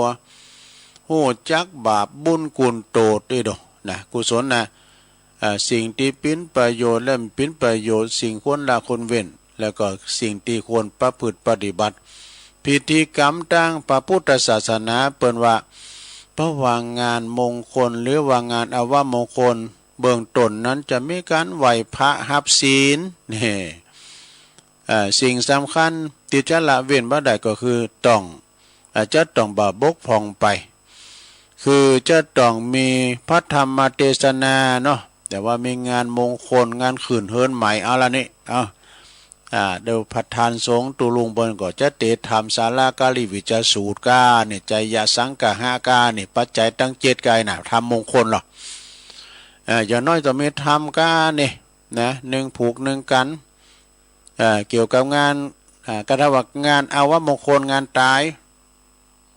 ก็จะเป็นธรรมเทศเรื่องอนิจจังทุกขังอนัตตาความหมั่นเตงเนี่ยกะความหมั่นเตงของชีวิตสอนบ่หืออยู่โดยความประมาทขาดสติหมั่นรักษาศีลกินทานไปอย่างอีเป็นต้นนี่เป็นว่านะแล้วก็แต่ว่า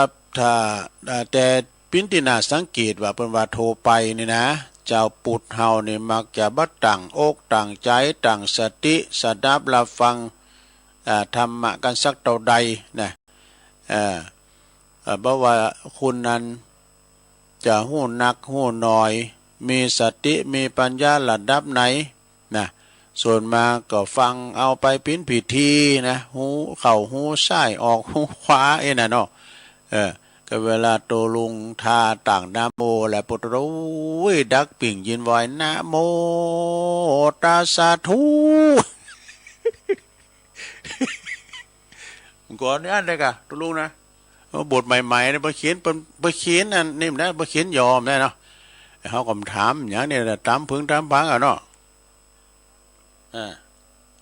มวยกูแรกดูขึ้นข้างแรกอ่ะนะมวยอุจจารนิพพานนั่งเลยเนาะนิพพานนั่นก็นะโมตัสดูแล้วเจ้าวาดลูกนี้เนี่ยปอเถ่ามันบอกกันเลยแล้วเตะทำนี่ท่องถามมันนะโมตัสสะทุเนี่ยมันไปเขียนอันนั้นหรอไปเขียนยอเนาะไปเขียนอย่างยอจุมาเนี่ยถึงไหนเข้าหูซ้ายออกหูขวาสมาธิจิตใจบัดตั้งมั่นนะการฟังเทศน์ฟังธรรมเห็นนิ่มตัว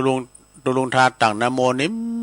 ก็แล้วเปิ้นเอาเขากระถาโซลานามาเห็นในอย่างอะไรจงจังเตะแข่งตัวเจ้าวิมังสาเนี่ยมีใจจดจ่อแล้วก็ตึกไตรตรองเลยนะภาษาธรรมมาเปิดเรียกว่าโสตสุญโญนะมีหูเสียเปล่าแต่ว่าบ่ได้รับไล่ประโยชน์นะชอบฟังสิ่งที่อันบดีอันบเป็นสาระอันเป็นสิริมงคลปุ่นนะชอบฟังที่สิ่งที่มันไล่สาระอัปมงคลนะโอ้กูนั้นได้เตอปนเอาปอปนไปคลินิกแต่พออีนี้เราบุตรได้โพสเท่าก็มายังว่าเพิ่นได้ก็บ่ใส่ข้อคำมาเนี่ยบ่ต้องลืมมาปะบ่โตโมนะอูเหมือนไอ้หงเนี่ยเต็กมันคอยเพิ่นน่ะได้หูเพิ่นว่าหูหรือโสตทวารซึ่งเป็นอวัยวะส่วนหนึ่งที่สำคัญนะหูเนี่ยนะเป็นอินทรีย์เป็นใหญ่ในร่างกายของคนเฮาแปลว่ามี2ลำโพงซ้ายลำโพงขวากับหูเนี่ยนะธรรมชาติเปิ้นสร้างไว้เปิ้นให้ฟังรับฟังอย่างเดียวหูเนี่ยเอาไว้ฟังหูเนี่ยมันต่างกันบางคนก็หูบางคนก็หูต๊อปบางคนก็หูหล่อบางคนก็หูยาวนะคุณหูยาวเนี่ยอายุยืนนะลงนะครับพอครูบาอาจารย์เนาะพอแล้วหูเป็นยาวเป็นว่าหูนักกว่าไปหูเบาออกเป็นว่านะหูนักหูบางหูก็มีหูอย่างนั้นเพราะว่าบางคนในหูยาวคุณหูยาวในอายุหมันบุคลิกลักษณะของแต่ละคุณเป็นไปตามธรรมชาติเด้อตามคำทำนายลักษณะของผู้เชี่ยวชาญเพราะว่าผู้เชี่ยวชาญเพราะว่าคุณใบหูกาวเดียนหูยาวเนี่ยเป็นว่าเป็นคุณมีบุญได้เนาะเป็นคุณมีบุญก็แปลเหมือนกันนะอันติ่งหัวเนี่ยเวลาไฟใหม่มือโลกมือหอยนะยิบถูกฝานไฟแดงนะเอามายิบด้วยหัวยินนะแต่เอามายิบดิติ่งหัวยินอันนี้ก่อนเขาก็หัวก็ยิบหัวยินได้นะแล้วก็ซะนะอย่างตุลุงทองวานะพริกเข้าตาเอาน้ำหดตีนมันยังหายเนี่ยมันก็เป้กันพริกเข้าตาบุตรเตะเอาน้ำหดตีนขึ้นหายเนี่ยตุลุงดื่มแล้วดึงซวยหนาดิเนี่ยนะมีคุณที่อายุหมันยืนยาวกับคุณหูยาวมีอายุหมันยืนยาวเนอะจะเท็จจริงอย่างใดนี่ก็ท่านสังเกตเอาเองนะสังเกตเอาเองนะลงเนอะแต่เปิดว่าแต่คงจะเป็นความจริงอยู่บ่น้อยนี่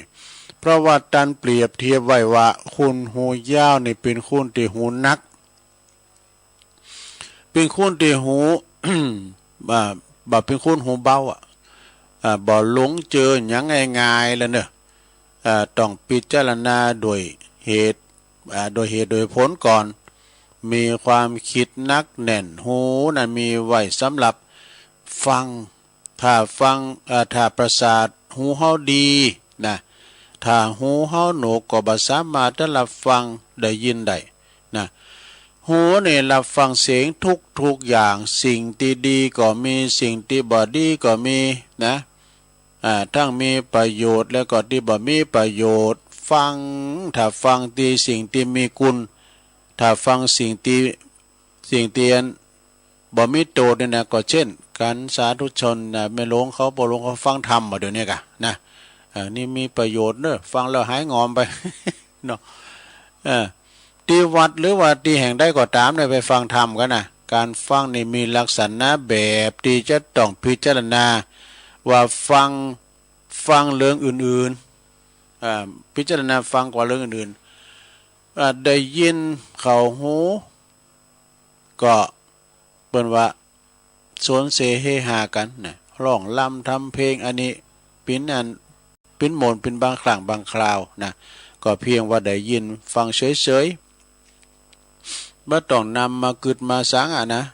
ได้ยินเข้าหูแล้วก็ผ่านไปบ่เหมือนกันฟังเทศนะฟังเทศฟังธรรมถ้าเข้าไปอบรมจิตใจฟังเทศฟังบรรยาย ก็มีลักษณะพิเศษนะการฟังฉะนั้นก็สุสังลภติปัญญังเนื้อการฟังนำมาสิ่งความมีสติมีพยาปัญญาเนื้ออันนี้ก็จบลงไปต่อไปอันนี้มาวานกันมันเกิดสนาเนาะยังตุลองว่าพอเหรอเกี่ยวกับเรื่องสังบางทีตุลุงก็ติ๊กไว้ก็เป็นเรื่องของอันนี้สดา เกี่ยวเอาน้ำไว้ก่อนเนาะเกี่ยวกับสาระเรื่องน้ำเนี่ยโอ้ยสดาน้ำคุณเฮาในตัวเฮานี่ก็มีน้ำนะอย่างน้อยก็น้ำเสลดน้ำดีน้ำน้องน้ำเหือน้ำไข่น้ำเลิศเนี่ยนะมันมีในตัวเฮาเนี่ยนะน้ำนี่ถ้าว่าเฮามาต้อนรับแขกนี่เปิ้นเรียกว่าน้ำห้อนน้ำชาเปิ้นมาถึงบ้านถึงจ้องอย่างน้อยน้ำในตู้เย็นเอามาเลงเปิ้นน่ะน้ำจิตน้ำใจเรียกว่าต้อนรับแขกก็คือน้ำห้อนน้ำชากาแฟไป แล้วก่อนน้ำที่เปิ้นทำนาไทยนั่นก็คือน้ำบาดาลน้ำฝนเนี่ยน้ำฟ้าน้ำฝนเนี่ยน้ำปิงที่จะเอาใส่ไหใส่หน้านะใส่โซนน้ำที่อุทิศส่วนบุญกุศลก็คือน้ำหยาดเนื้อสะดาเนาะก็ถ้าว่าเฮาไปกินแป้ตาลก็เกมไปพร้อมนะมันจะว่ากินตู้น้ำหยาดไม่น่ะเอาโคตรร้อยเอาก็เกมไปมันพร้อมเนาะก็เดี๋ยวถ้าตู้ละนะตู้หมาตู้ตะวับปันป้อนอย่างเดียวกันนะก็ถึงยาถาก็หยาดน้ำเลยนะเปิ้นก็หยาดน้ำก่อนนี่ตู้เจ้านี่เปิ้นจะแปลงหมดจะมือตู้ลุงมาปิ้นตู้ใหม่เปิ้นจะแปลงกับเปิ้นจะว่าตู้เจ้าเปิ้นไปงานเขาดำนั่งไงโซไปเนาะยันจะโกนตากินนาหยาดเดี๋ยวนี้มีแล้วเด้อตู้เจ้าเปิ้นได้หยาดละนะศรัทธาหยาดเด้อนะถึงยาถาก็หยาดไปหยาดไปกึ่งนึงกันเด้อก็เดี๋ยวผู้จานด้านน้ำละอิตังตานากรรมังเนี่ยเขาก็หยาดทำกรรมเนี่ยกันนะอันนี้ก็เป็นการหยาดน้ำไม้ตาลนะหยาดน้ำเพื่อว่าหยาดเพื่อว่าปันป้อนก็สับปีหยาดถาหือพีสับปีหือคุณ น้ำหยาดทำมีก็ไม่ยากล้นเอาก็ไม่เดือดร้อนย้ำจะคือจะจ่ายละนะหยาดจิตหยาดใจน้ำจิตน้ำใจเอาเนาะแล้วก็น้ำที่หือคุณประมาทเนี่ยไอ้น้ำเราประมาทเต้นนาสดาญาโยมทั้งหลายคุณเอาเนี่ยอย่างตุลุงเกยเราพระฤาษีนะได้หยาดน้ำมาในอมฤตเนี่ยก็ยังติ่นยงติ่นแดงติ่นก้านะในดิทานนะมันเป็นน้ำที่ว่ามันเป็นนิสัยคุณบางคุณเนี่ยอุ่มจานนะด่ากะหลงมีกำอู่กำใจนะไม่จิตตาพร้อมแพ้ว่าใส่ไป3 รอบโดนแล้วเป็ด กูแล้วเป็ดโตตีไหนหูมันมันดึงโตปากกูแล้วผีสอนกันเวลากินเนี่ยนิ่มอาจจะดีแหละบางคนเนี่ยกินแล้วก็บุรุษใจถึงเด้อ เปิ้นโจไปในไปหมดนะเปิ้นโจไปตีคุณก็ไปเนี่ยแล้วก็โศกกาซาหาวเนี่ยกันได้หาใส่แล้วนะบางคนกินแล้วใจดีเฮ้ยใจดีเปิ้นขอยังคือหมดอู่โมนจ้าหวานเปิ้นขอยังคือว่าใจดีเหรอมันมีคุณละแผนกดอกมันมีผีนกเลิดนกเขาสิงวันนั้นนี่ยังแควนกันนะเขากินเหล่ากันว่าที่ในโซนน่ะแต่หมอนั้นมันก็ดึงลุกอย่างนั้นนะเขากินแล้วก็ละมันไปหากะเดือดขึ้นหงนะพอดีมีขโมยมาแต่มันลักน้ำใหญ่ว่ะเขาได้ยินในขี้เหล่านะกะว้ามันเดือดด้วยว่ะโหนี่เจ้าของไม่มีหนีวะเห็นเฝ้าไว้เนี่ยเขาเอาครับพอเอาทำสวนว่ะก็โซนอันที่มันนายเมาเหล่ามันจะโซนมันนะโอ้โหลุงมามเจ้าของโซนมาพอเนี่ยโซนไต่โซนเนื้อนี่เป็นหลักเพราะว่าอย่างกับโซนมันก็มาเพราะว่าอันนี้สงเขาขี่เหล่าก็มันเดินขึ้นหุงนี่เนี่ยเพราะว่าผีมันสิงผีนกมันสิงแต่นกหยอกมันนี่จ๊อกมันอู่มันคำขึ้นหัวไอ้กะน่ะผีนกกอแก่เนี่ยอย่าว่านะของกูแต่ถ้าไปนอนในวิหารน่ะจำเลยนะมันดื่มดักมันอยู่ที่ห้องโมนนะอยากได้ขี้เหล่านะมันสามเนาะข้างคืนหัวนะโอ้ถึงไหนน้ำหยาดแล้วก็น้ำเหล่าเนาะน้ำที่คุ้นประมาณก็คือน้ำเหล่านี่น้ำที่เกิดจากการจากการดีใจแล้วก็โศกเศร้าก็คือน้ำตาเนี่ยนิ้วน้ำตาเนี่ยอัตตาคุณเฮาในน้ำตาจะปีจะปังเนี่ยมันมีสองอย่างเสียใจกับดีใจนี่สนาบอกเราคุณดีใจนะเกิดปีติลูกกัดอกในน้ำลื่นลานนะเห็นตุลุงก็น้ำตาตื่นเหมือนกันนะน้ำตาตื่นเหมือนกันนะเอาไว้พออันอย่างตุลุงทองว่าไว้พอเปิ้นปอตายแม่ตายพอเปิ้นไห้นะโอ้ดักจะไปไห้มันก็ไปตามสัจธรรมนะเปิ้นไปดีแล้วไปสวรรค์แล้วกินตานะเปิ้นเอาเนอะตกแม่สุมาเด้อเรื่องเก่าเนาะแม่ตุลุงตายก็ไห้มันก่อนนะมันไปเอาที่ป่าเหี่ยวบนต้นไฟหลอกเขาภาษาดะลุงบิดหน้าไปดังจอกดีปินที่อายว่านะมันรูปมันมีนะอันน้ำตายนะเปิ้นจุดักอย่างนี้ก็ได้ตือปีศีลเป็นไทยนะไม่เป็นไรหรอกตัวลงมันเป็นธรรมดามันอันเกิดแก่เจ็บตายไปมาสอนเขาอยู่ทั้งหลังอันนี้ต้องทำใจนะเขาไปดีแล้วไปสวรรค์แล้วอ้าวต่อไปนำกิเลสตัณหาแล้วคือนำที่มันตัณหาเนาะน้ำงดงามเนี่ยน้ำดีน้ำงามเราเป็นอย่างเป็นน้ำใจวะดูน้ำจิตน้ำใจเนี่ยเป็นไรสดาญาติโยมทั้งหลายเปิดมาบ้านมาจองเขาก็มันนางก่อนน้ำถึงเนอะเอาน้ำในตู้เย็นมาเลงมาดูเปินเป็นการปฏิสัมพันธ์ตอนหลับเนาะตอนหลับเปินมาแอวมาเยินเฮาตึงโตลงเอ้ยโดยเฉพาะปอเมมาแอวเนี่ยนะปอเมมาแอวบานเนี่ยเปิ้นมันเทวดามาโปรดมันพระมาโปรดนะโอ้อีปอนเอาปาตะมายำเฮินเฮานี่เป็นมงคลเลยอีเมมาเป็นมงคลแล้วนะซ้ำเติมมาในโปโตฮันเสือเถ่าคุ้มมาแล้วมาขอตั้งกัน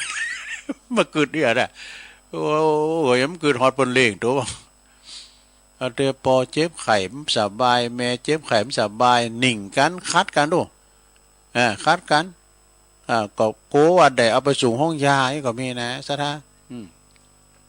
ก็ย้ำเกิดย้ำมาเปิ้นเลงเปิ้นดูของย้ำวินน้อยเนาะพินหลอนแบเบาะนะจับเตอก็คัดกันไปผอไปกอยพองเดินไปนอนห้องยาก็เปลี่ยนเวียนกันไปเดือดกันนี่ขิงเขายังมาผองให้พองแม่ก็ไม่ใช่แม่คนเดียวมามาช่วยให้พอกันเนี่ยเดี๋ยวก็ปันเวียนกันบอกอันนี้มันเป็นเรียกว่าค้อนมีเฮ็ดนะหลวงเด้อฟังไว้เด้อค้อนมีเฮ็ดมันคัดกันนะลองคนถามมีสัก300,000มันนี่มันจะอู่จะดีนะไปได้บ่สู้ทำไปได้ก็ไปได้บ่พี่ยาไอ้แม่ฮะพอมันจะหลินพี่แล้วเนี่ยแผนมันเลิกนะลอ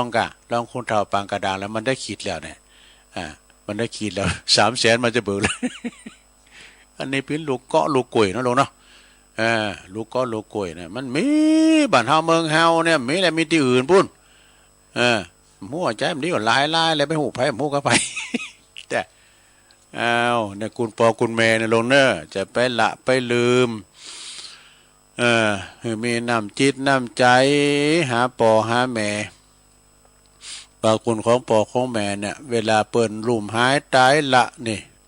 ช้ำพองนี่สุมาเนี่ยลงเนอสินเสื่อเนี่ยเปิ้นเอาไว้อยู่นะเก็บเป็นอันอนุสรณ์แม่แต่ว่าซาเนี่ยแม่สาน่ะข่อยเอาไว้เนี่ยว่าเป็นพอตางหน้านะด้วยเอามาไว้เนี่ยอันปิ้นว่าฝีมือแม่เปิ้นอนุรักษ์ไว้นี่อีดอกเสื้อผ้าโคใบก็เหมือนกับครูบาอาจารย์เฮาเนี่ยกะสะทะอย่างครูบาอาจารย์เนี่ยเปิ้นก็มีพิพิธภัณฑ์เขาเปิ้นโดลองไปเราวัดบันปางนะพอล้อรถ3ล้อของอันเจกจีนน่ะเปิ้นที่เปิ้นสูงเข้าครูบาเนี่ยยังมีอยู่นะสะทะอัตบริขารครูบายังมีอยู่ไปพอล้อปืนนั้นนะอนุนั่นน่ะตุลุงไปพอหลายเตือโอ้เปิ้นเขียนไว้เป็นอย่างโดอัตบริขารของครูบาเจ้าศรีวิจัยนี่นะวัดบันปางพุ่นนะครูบาหลวงครูบาเจ้าศรีวิจัยนี่เปิ้นสร้างวัดสร้างว่า108วัดกับวัดที่ตุลุงว่านะ108วัดกันนะบูรณะปฏิสังขรณ์เนี่ยเปิ้นว่าเมื่อก่อนเนี่ยโตสร้างบารมีนะสร้างบารมีก็ มีกับคุณคำคุณเขว่ะซะนะติดขอกก็มีนะครูบาเขาเนี่ยติดขอกติดขังครูบาเจ้าศรีวิจัยในหนังสือเปิ้นเล่าว่าไปติดขอกหลงที่เชียงใหม่เนี่ยเปิ้นว่าเหิดก้ามอย่างนี้นะโตจัดหลงเหิดยุงกันเนี่ยนะโอ้ก่อนที่เปิ้นจะค่ายขอกเนาะย้ายขอกเปิ้นเข้ากรรมเนาะหลวงพ่อก็ไปเนาะเปิ้นก็นิมนต์กันไปเป็นตำบลเป็นอำเภอกะนะตุลุงนี่หำได้ไปก็เปิ้นเปิ้นไปเข้ากรรมกันเดียน่ะเปิ้นแผ่เมตตาคุณที่เปิ้นตายในขอก็มีนะซะนะและแดนประหารก็มีโลแดนประหารก็มีแล้วก็อันนี้อาจารย์ท่านพระบดิกาประเสริฐประสันโนเราตุลุงฟังนะเปิ้นอยู่วัดดอยสุเทพเนาะผมก็ไปเข้ากรรมเหมือนกันนะตุลุงเป็นนางภาวนาว่าหนูปลุกตัวจะหนูตัวใหญ่ว่ามาอยู่บุญตักบ่ดูตาแดงปืลึงวะ ตาแดงปืลึงว่าอันนี้อาจารย์พระครูบดิกาประเสริฐประสันโนเราฟังนะถึงไหนละ น้ำตาเนอะสราเนอะเกิดความหลงไหลเปิดความเกิดปิติยินดีน้ำจิตน้ำใจน้ำตาแล้วก็คนที่หลงไหลนะหลงไหลก็คือน้ำคำเนี่ยน้ำอู่น้ำจ้าเนี่ยปิยาวาจาเนี่ยสระอู่หือเปิ้นหักอยากหนักจักหวังกันอู่หือเปิ้นจางเดียวก็ได้ แต่เตี้ยเนาะแล้วก็น้ำที่คุณโขลกต่ำน่ะคือน้ำพริกเนี่ยน้ำพริกตาแดงกับแกมัน แล้วก็น้ำที่ปิ้นก่อนในกะติกก็คือน้ำแข็งเนอะสระเนอะน้ำแข็งน้ำเยาะใส่ก็คือน้ำปลา มันจางก็ใส่น้ำปลาเนาะก็น้ำกังตุงกังหน้านะน้ำกังตัวน้ำปูทั้งหมดเนี่ยแล้วก็น้ำสัพพัญญูคือน้ำทำคำสอนเนี่ยลงน้ำทำคำสอนเนี่ยจะไปละแต่ธรรมะนั้นจะอยู่กับที่วัดนั้นจะอยู่กับที่เจ้านะพ่อแม่หือธรรมะลูกหลานก็มีนะซะนะปออู่แม่อู่ปอจ้าแม่จ้าเนี่ยเปิ้นอู่ฟังเนี่ยเป็นคำสอนเนอะเป็นคำสอนทางนั้นนักปราชญ์บัณฑิตนะแล้วก็ไผที่ว่าเมจุ่มเมสามดีๆนะอันนั้นก็เป็นคำสอนเหมือนกันนะโผก็ฟังไว้นะ เป็นคำสอนเหมือนกันนะคำจุ่มของเมเนี่ยมันเป็นคำแหมโลก กินเยการแล้วก็ฟังปิกมาบ้านมาจองกะจะมาอยู่แวหันแวนี่กัน ก็เป็นคำสอนนะเนาะก็แล้วกันแล้วไงก็ฟังปิกบ้านปิกจองกะเนาะไปแฮมกินแฮมว่าเนี่ยนะน้ำปูแล้วก็น้ำทำคำสอนนี่น้ำทำคำสอนนี่ก็เขาก็ฟังจากไหนก็ได้วิทยุก็ได้ YouTube ก็ยังก็ได้มันมีหมดสถาแต่ก่อนเขาจะฟังน้ำฟังธรรมก็ต้องไปว่าปูนนะไปตังวัดตังว่ากลางสาก้ายนะไปฟังธรรม ก่อนนี่การเปิ้นขึ้นเฮินใหม่ก็ปุ้นจะได้ฟังธรรมทางนอกการเปิ้นมีงานข่าวด้ามงานศพกายน่ะเปิ้นก็จะเตดน้ำเตดธรรมแต่บัดเดี๋ยวนี้ฟังได้ทุกนาทีนี่โอ้อันถ้าใครฟังทำเมืองไว้เดี๋ยวก็กดเข้าไปนี่คุณดิแตนสมัยหน่อยนะอย่างตาสีตาสายอย่างเฮาเนี่ยฟังจังลงเอ้ยฟังจากวิทยุเนาะนำธรรมคำสอนขององค์พระสัมมาสัมพุทธเจ้ามีหนักหนาป้าปั่น84,000 ขันธ์สดาเนอเดิน6ปิงนี่นะผูกเดิน6จะออกแล้ววันมาฆปูจานี่วันมาฆปูจานะแล้วก็นำเจริญปอนคือน้ำมนต์สดาเนอน้ำมนต์นะน้ำมนต์เนี่ยเปิ้นก็คือว่าหมายความว่าเปิ้นก็เจริญพระพุทธมนต์สวดมนต์ในการน้ำที่ในบาตรบาตรน้ำมนต์นะพระพายแต่เวลาว่าต่อไปก็ขอกราบไหว้สานิมนต์หลวงพ่อท่านพระครูสุนทรปัญญาลัตน์พระผายน้ำพระพุทธมนต์วันนั้นเปิ้นไปที่เราดูเนาะเปิ้นเป็นเจ้าคณะผู้ปกครองปีนันเบียเปิ้นก็บอกขอกราบไหว้สานิมนต์ท่านพระครูสุนทรปัญญาลัตน์พระผายน้ำพระพุทธมนต์ทุเจ้าตั้งหลายก็มีท่านพระครูปฏิปธรรมธาดาเจ้าคณะอำเภอเวียงหนองหลองก็จะยันโตมโปทุเจ้าตั้งหลายก็ว่าด้วยกันบ้านนี้นะซะนะน้ำมนต์โลน้ำเจริญพระพุทธมนต์นี่นะซะนะตบโหกาเอาไปอาบกาสันนิจังไรตึมเขาไก่นะแล้วก็น้ำสุดท้ายของคุณคือน้ำเปล่าเอาแล้วน้ำเปล่าเนี่ยมาฮือตุก็ล้างหน้าข้างสุดท้ายลงนั่งหน้าข้างสุดท้ายเพราะว่าคุณเฮานี่ลุ่มหายแต่จากนี้เฮาเกิดออกมาต้องอาบน้ำเวลาเฮาเสียงบุญก็อาบน้ำเนี่ยอาบน้ำก่อนที่เปิ้นจะเข้าสู่เชิงตะกอนน้ำเปล่านี่เป็นน้ำที่บริสุทธิ์นะน้ำบริสุทธิ์พุทธพองเพราะว่าเป็นน้ำที่ว่าไผมันจะตักใส่มันเกิดขึ้นเองเปิ้นก็เอามุยเขาบุบโบบุบนี่นะก็เดี๋ยวเปิ้นก็เอาไปอาบน้ำเลยล้างหน้าล้างตาล้างมลมลทินต่างๆไปสู่เมืองสวรรค์อย่างนั้นนะแล้วเปิ้นก็หามขึ้นบนเชิงตะกอนนะตอนนั้นเปิ้นก็จะเล่าประวัติคุณดีคุณให้ก็ตายเหมือนกันถ้าคุณบ่ดีก็เป็นดีบ่น่ะอ่านประวัตินะเอาคุณจัดบดีเนละคุณด่าปอตีแม่เนี่ยเปิ้นว่าเปิ้นก็ว่าอันนี้มันเป็นคนดี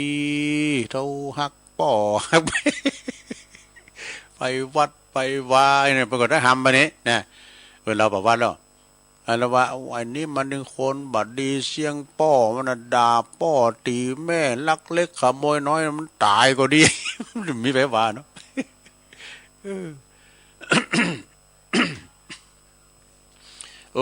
เนี่ยตั้งไว้นี่ว่าพ่อครูมาว่าพ่อครูสินโนนเกี่ยวสุกเนอ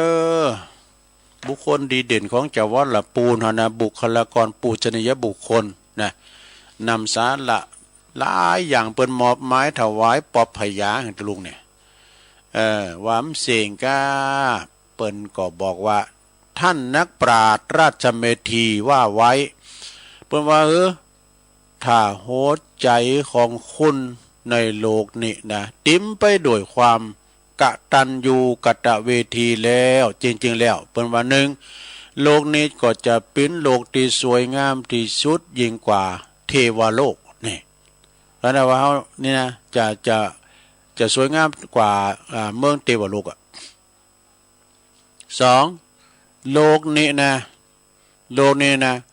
จะเป็นโลกที่น่าอยู่น่าอาศัยงดงามกว่าเทวโลกเนี่ยถ้าว่านักปราชญ์เมธีเป็นว่านะเฮามีความกตัญญูกตเวทีเนี่ย3โลกนี้จะสดใสปลอดภัยน่าอยู่น่าอาศัยยิ่งกว่าเทวโลกเนี่ยข้อ4โลกนี้จะน่าปรารถนาน่าบูชาสดใสปลอดภัยยิ่งกว่าเทวโลกเนี่ยแล้วแปลว่าข้อที่5โลกนี้จะมีสันติสุขบริบูรณ์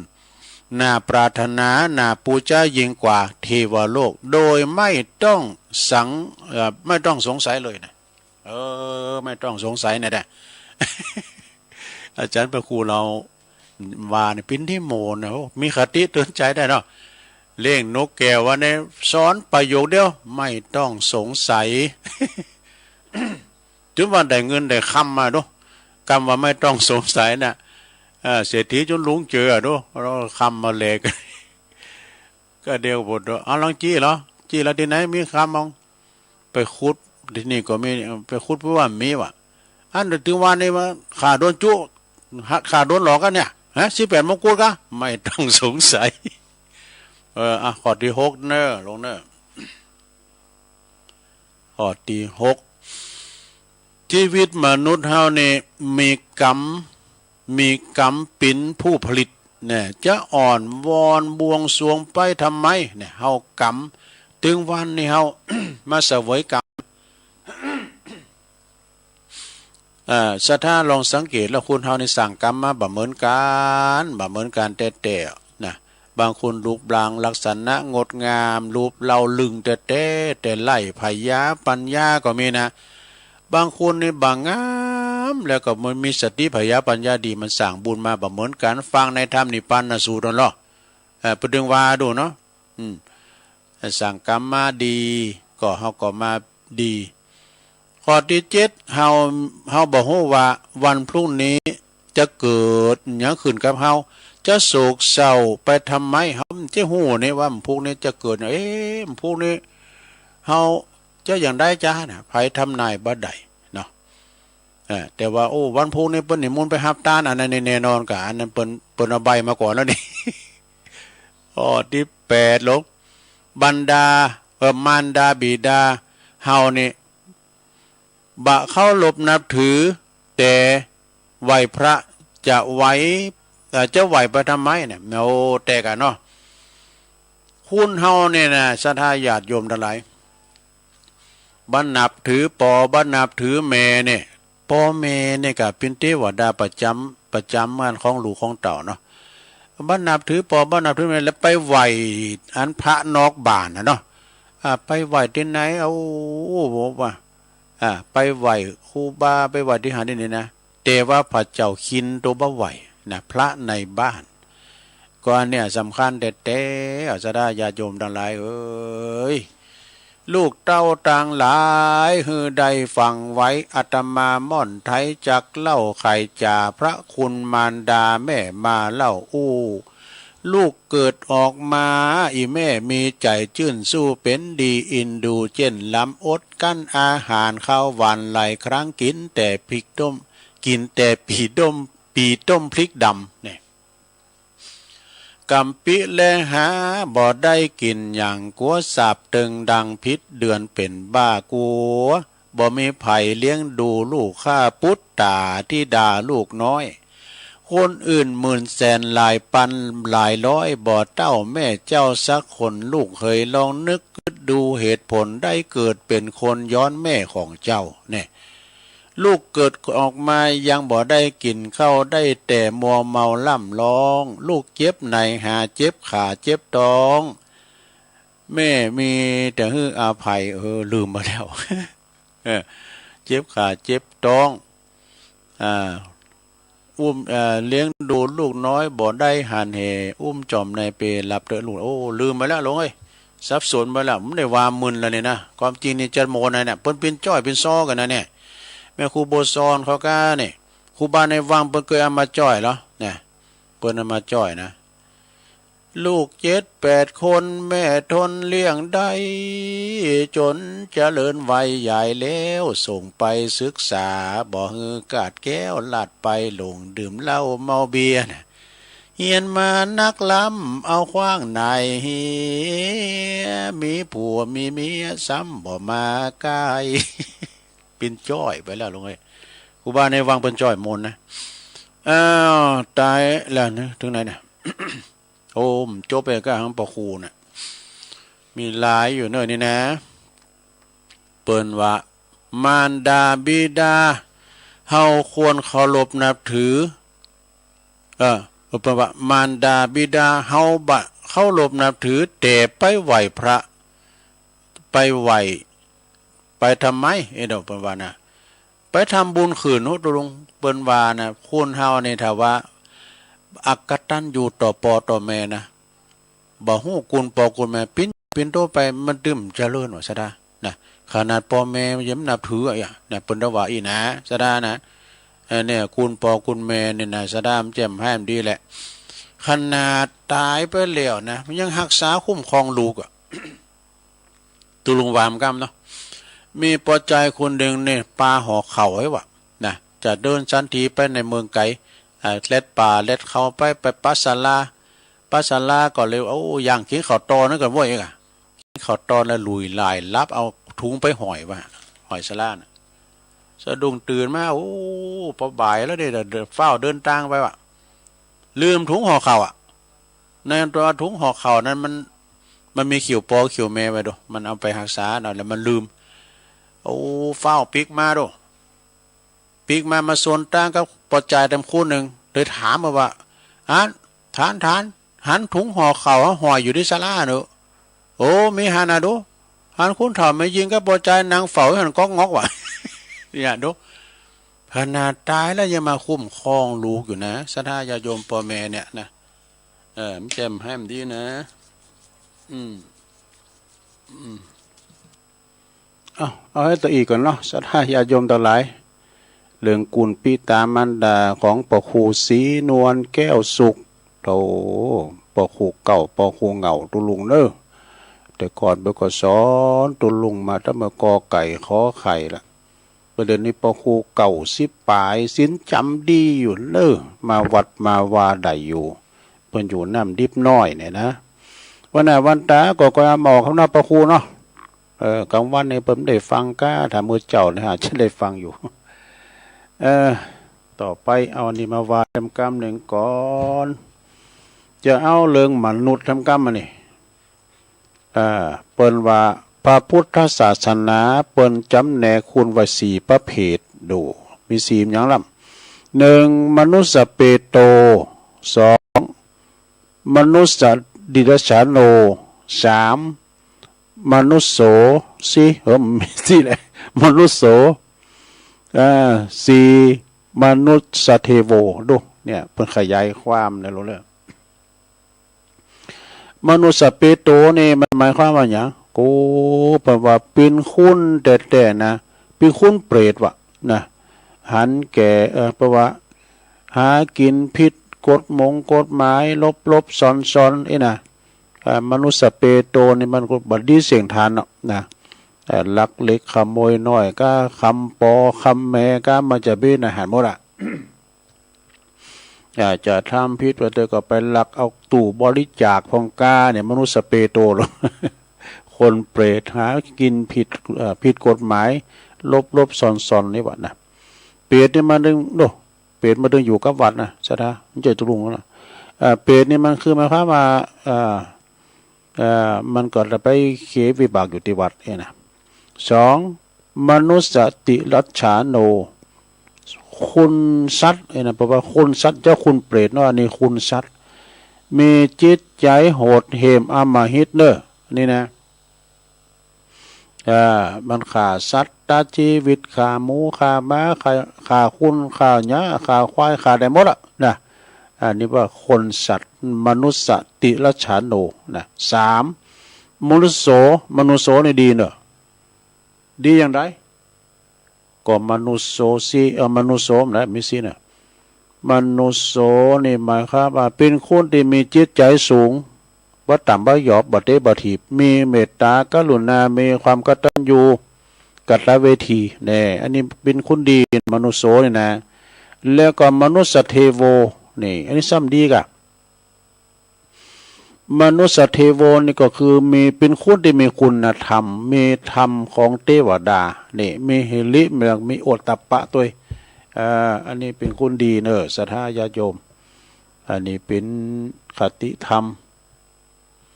เป็นธรรมที่นำมาสัทธาญาโยมทั้งหลายได้ฟังกันเนาะในบทนั่นละมีอยู่น่ะต่างที่เป็นเศรษฐี5ประการไผใครเป็นเศรษฐี5ประการก็ปฏิบัติตามนี้เนอะทางเป็นเศรษฐี5ประการข้อที่1กตัญญูกตเวทีเนี่ยต่อปอต่อแม่เจ้ากะแต่ติตุลุงเราเจ้าน่ะ มีความกตัญญูกตเวทีและสองมีความซื่อสัตย์สุจริตนี่อยู่ไหนก็ซื่อสัตย์เปิ้นไว้วางใจวานเหือปิ้นนั่นวานเหือปิ้นยามได้นี่นะสามขยันหมั่นเป็นนะงานหนักไม่เคยฆ่าคนคือคักนักเอาเบาสุอันนี้คือขยันหมั่นเป็นข้อที่สามข้อที่สี่ประหยัดมัธยัติอันนี้แน่นอนกะ มีความประหยัดเนอะจะไปจ่ายง่ายจ่ายโอยหาเงินหาข้ามมาได้ก็หู้จักเก็บมัธยัติอดอ้อมไว้นะเวลาว่าเฮาเฒ่ามาปูนมันจะลำบาก ตุกยามหนุ่มสบายยามเฒ่ายังจะดีอยู่นะเนาะแต่ว่ามันเฒ่ามาแล้วมันสบายแล้วโอ้เปิ้นว่าขอนมีเฮ็ดเป็ดมีไข่นั่นนะแกเนอะข้อที่ห้าอดทนอดกันนี่มีความอดทนอดกั้นอันนี้เป็นหัวใจของเศรษฐีแต่เนอะเอามาเรา สู่จู้กันฟังเนอะพี่น้องศรัทธาญาติโยมทั้งหลายวันพุธนี่จะเป็นวันศีลเนอะศรัทธาเนอะไปวัดไปวากันเนอะวันพุธนี่จะเป็นวันพระวันศีลแล้วไปใส่บาตรจังหันเข้าจังหันกันศีลวันพุธแล้วก็ปุ่นปลายเดินปุ่นไปจะเข้าว่าสากันนะศรัทธาญาติโยมแล้วก็กาเกมกันแหละเนาะเอาแล้วเนาะศรัทธาญาติโยมตุลุงก็บริหารเวลามาก็คงจะพอสมควรแก่ละกาละเวลาตุลุงก็จะนำรายการจากลาศรัทธาไปก่อนเด้อวันพุธนี้ฟังพระอาจารย์เน้นหลักเนาะเวลาเดียวกันเนี่ยนะวันอังคารพวกเจ้าก็ตื่นเจ้าเนอะตีสามฟังครูบาสังวนเนอะครูบาสังวนเป็นอูดีนะออกทุกวันอังคารนะตอนเจ้าตีสามถึง5 โมงเนาะอยู่ดีมีสุขมากันและอายุหมันควันยืนมีโจกมีใจขอมีสุขภาพพรรณนามัยสมบูรณ์แข็งแรงหนาแดงแสงเฮอกินข้าวลำกินน้ำลมเหมือนกันกูขู่ควรเนอสัปปิติโยวิวัจจันตุสัพพะโลโกวินาศตุมาเตภวัตวันตาลายโยสุขีติคายุโกภวะอภิวาตานาสีลิสันนิจังบุตตาปัจจายโนจัตตาโลธรรมาวัตันติอายุวันโนสุขังปลังเด็ดสัญญาณไปหือน้องเจตังลุมเนอคุณเฝ้าเคืองตังลุมปัก